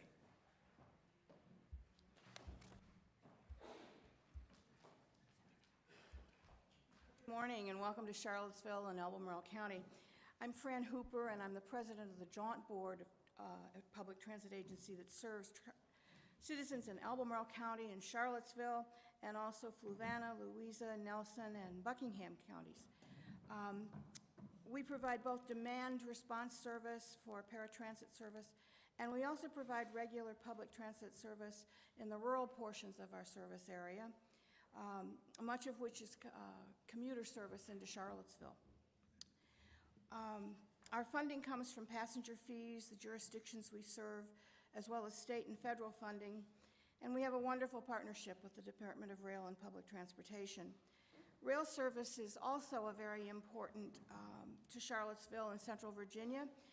The initiation of the Amtrak Northeast Regional Train Service in 2009 has been extremely successful, and Charlottesville is the largest ridership coming from on that service.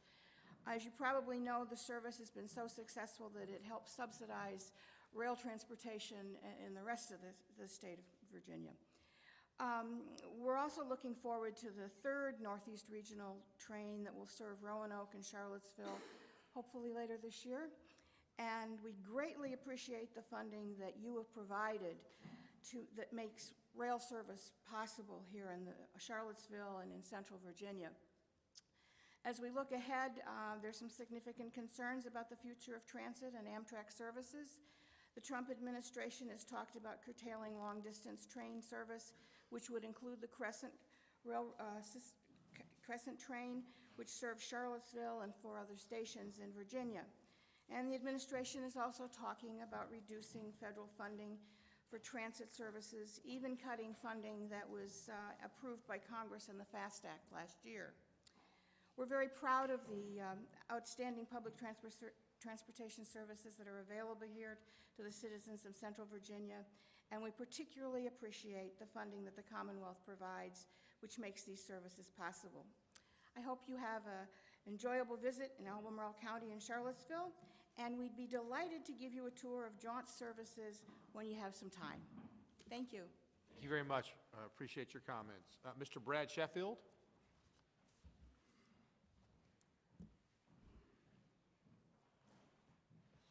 Good morning. Morning. I'm Brad Sheffield. I'm the Executive Director of Jaunt.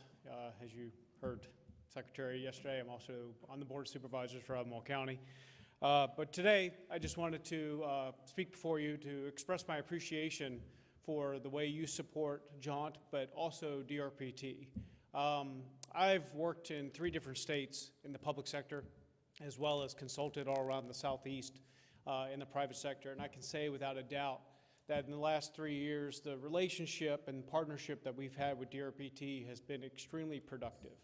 The candid nature of the conversations that we have, the trust that's been built, has allowed us to switch from being concerned about what we're tripping over to figuring out how to best serve the community.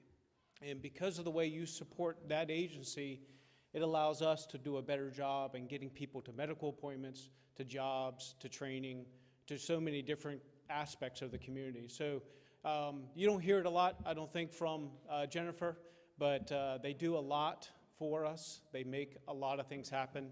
They find ways of fitting that square peg into the round hole.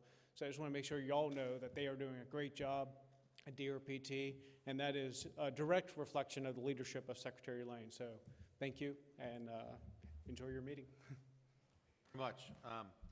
Mr. Morgan Butler.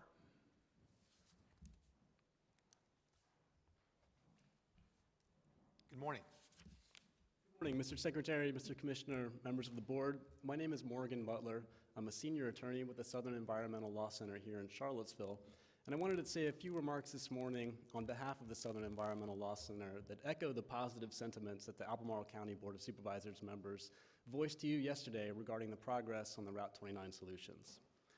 Thanks to the leadership of Governor McAuliffe and Secretary Lane, the hard work and innovation of VDOT, the support of the CTB, and the dedication of Albemarle, Charlottesville, and our local MPO officials, a dead end on an outdated approach has been transformed into substantial progress on a better path forward.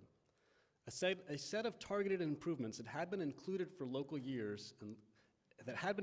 years in local and regional transportation plans, but which had languished, is now becoming a reality. We will soon have a number of new projects on Route 29 that work together and complement each other in providing significant benefits both to local residents as well as to those passing through our region. Now, we know VDOT took some risks and tried some new ideas with these projects, both in terms of some innovative construction sequencing with the Rio grade-separated intersection, but also in terms of public involvement with the panels that Philip Chouquette skillfully chaired and which provided useful input on the projects. That innovation and that creative thinking are paying off, and we commend VDOT for it, and we were glad to hear the Secretary's remarks yesterday that the implementation of these projects is going to be used as a model for other projects around the Commonwealth going forward. So in sum, thank you for your leadership and for the progress you've helped this community achieve on Route 29. We're excited to now be moving on to the next phase, which involves planning land uses and transportation improvements at and around the hydraulic intersection, and we look forward to continuing to work with you on that. Thank you. Thank you very much for your comments.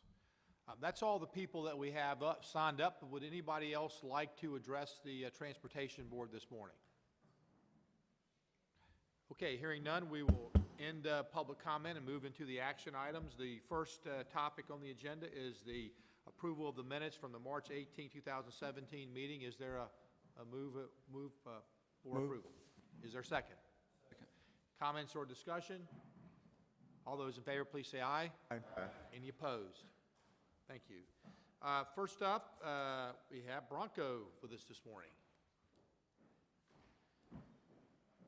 Vlakic, Mr. Vlakic, but I like calling you Bronco, if that's all right. That's fine, thank you. Good morning.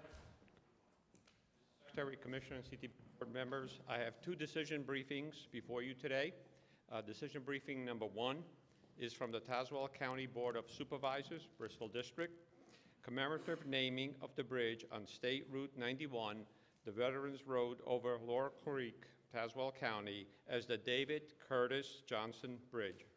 The Tazewell County Board of Supervisors would like to memorialize the life of Private First Class David Curtis Johnson, A Company, 4th Battalion, 9th Infantry, United States Army, killed in the line of duty on September 19, 1968 in Vietnam. VDOT supports this request.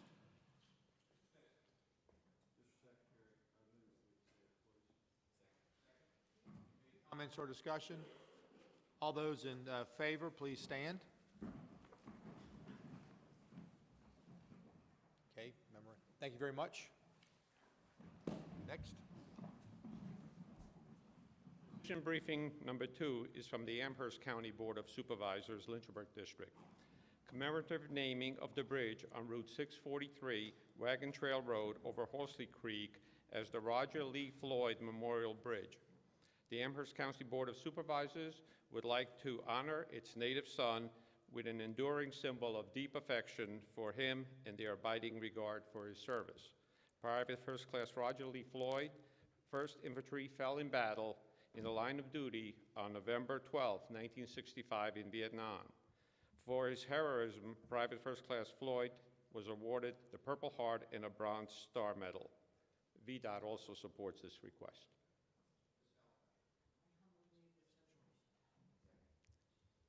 Comments or discussion? All those in favor, please stand. Thank you very much. Ms. Snyder, good morning.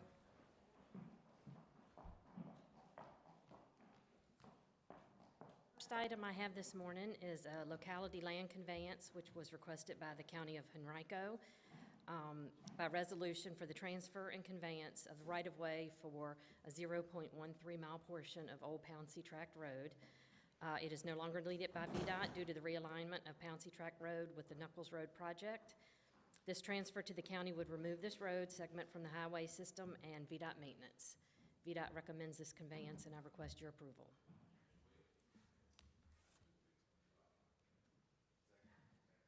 Comments or discussion? All those in favor, please say aye. Any opposed? Thank you.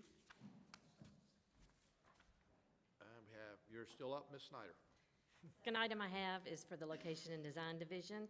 It's for a limited access control change for the Route 28 and Route 234 intersection project in the city of Manassas. The modification of the limited access control along Route 28 is to accommodate widening of the roadway and the construction of a shared use path to be located in and through the limited access control.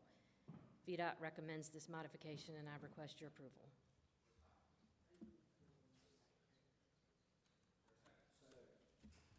Comments or discussion?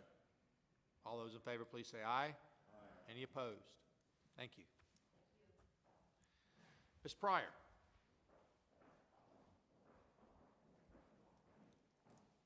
Mr. Secretary, members of the board, I have 2 items for you today. The first is the amendment of 5 projects to the 6-year improvement program. One of the projects is in Hampton Roads District. 3 of them are in Northern Virginia related to I-395. They're part of the Atlantic Gateway project. And the final project is Transform 66 outside the Beltway in Northern Virginia.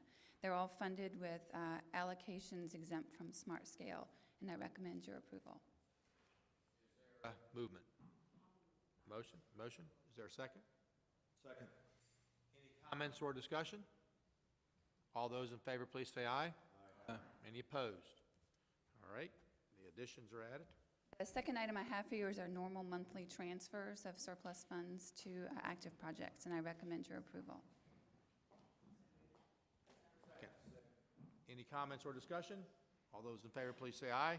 Aye. Any opposed? Ms. Pryor, thank you very much. Mr. Lawson.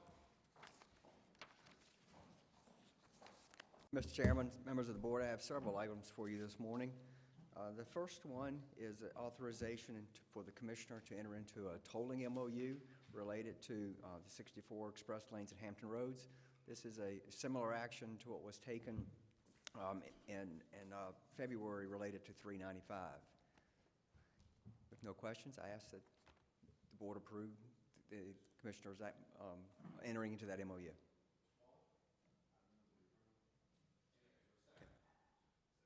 Second. Any comments or discussion? I have one. I wanted to let you, you probably saw the news reports.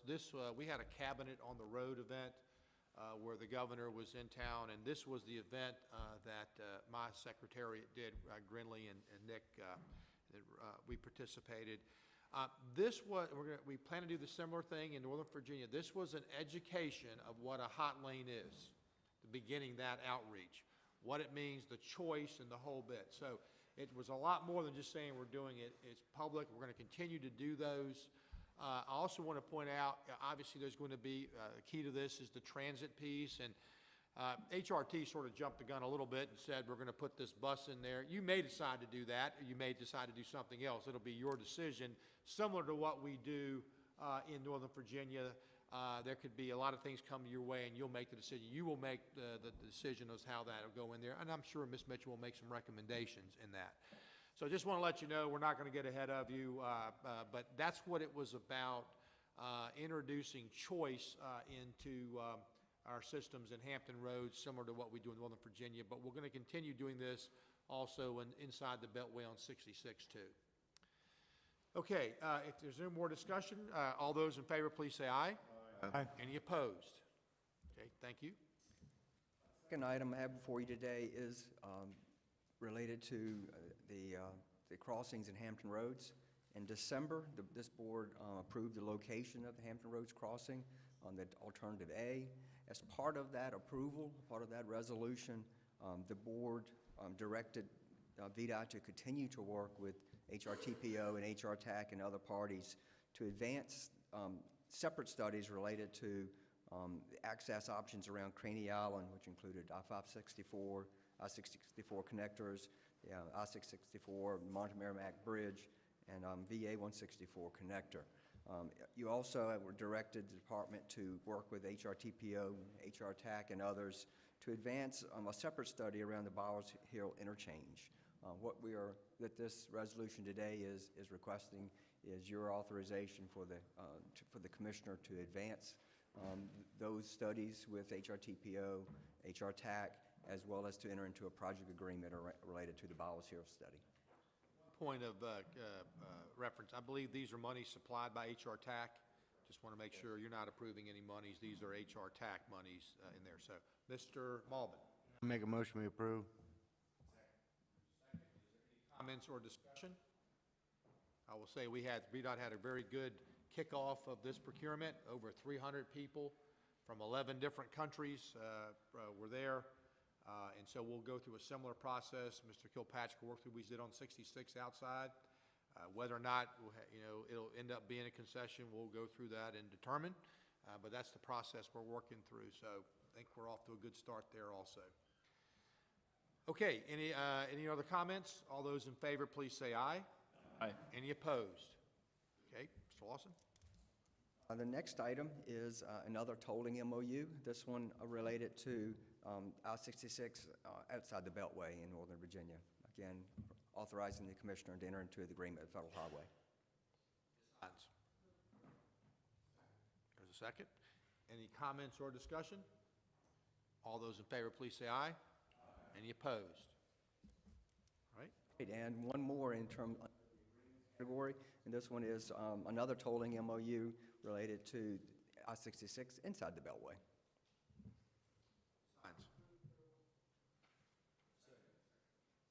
Again, as I mentioned before, we'll be having outreach. In fact, we have the next, we're in Lynchburg this Thursday night. Tomorrow night, and then next Thursday, I believe we're in Northern Virginia or sometime. Yeah, in Northern Virginia. And so we're going to be briefing legislators on this, Ms. Hine, just so you know, before the event up there. So any other comments or discussion? All those in favor, please say aye. Aye. Any opposed? Thank you, Mr. Lawson. You're up now for planning. Okay, come on up. One more related to, this one is the authorization for us to enter into and plan the issuance of the CPR bonds as discussed yesterday. The resolution does authorize the chairman to carry out the actions necessary to carry out the sale, which includes working with the Treasury Board and doing the documents necessary to affect the sale. Second. Comments or discussion? I wanted to make the comment. We'll endeavor to give a little more history behind these agreements, and also, if there is the VTIB, certainly we will give the flow of funds for the balance and what we project with that impact. Any other comments or discussion? All those in favor, please say aye. Any opposed? Mr. Lawson? Thank you. Mr. Donahue?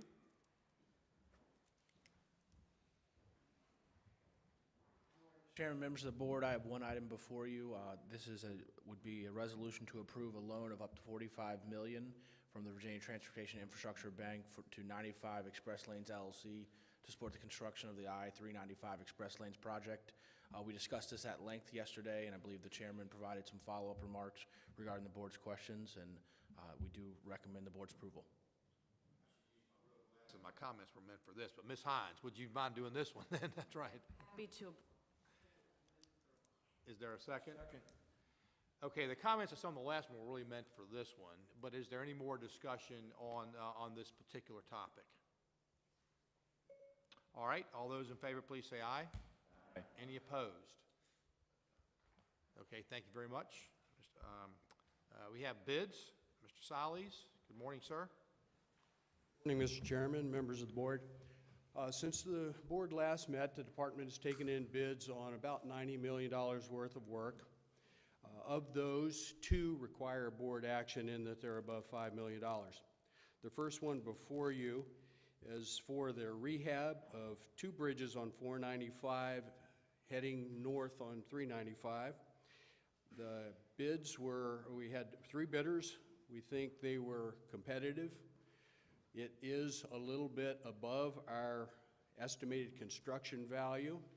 However, it is within the range of the evaluative estimate, and that's the estimate that we do in real time that we use to decide whether it's a good bid or not. Represents good value. So we're recommending award to Martin's Construction Corporation of Falls Church. Well, first of all, Ms. Hines, is there a motion? Is there a second? Second. I think we talked about this before. This doesn't mean the project's over budget. It just means that the construction is more than we thought. So That's correct. And this note here, this is also funded through our maintenance program.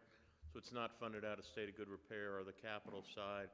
And what fundamentally happens is at the district level, they're making adjustments in their maintenance program to cover the cost of this project. But as Mr. Siles mentioned, that based on our internal estimating, we believe that the estimate is, that the bid is good. And again, 3 bidders on this project. When we have multiple bidders, sometimes they're telling us that they're telling us something different in terms of what they value the project at. So we're comfortable with this bid. any more other comments or discussion? All those in favor, please say aye. Any opposed? Okay, Mr. Alex. Second one before you is for the safety improvements to Route 220 in Botetourt County. This improves about 9 miles of roadway. We originally had 3 bidders. We accepted monetary offers from 2. The bids, even though they're showing here being quite a bit above the estimated construction value, we have analyzed the bids. We think they represent good value. The 2 bids were within $200,000 of each other, which is a pretty good indicator that's the true value. We're recommending award of this to Faulkner Construction Company.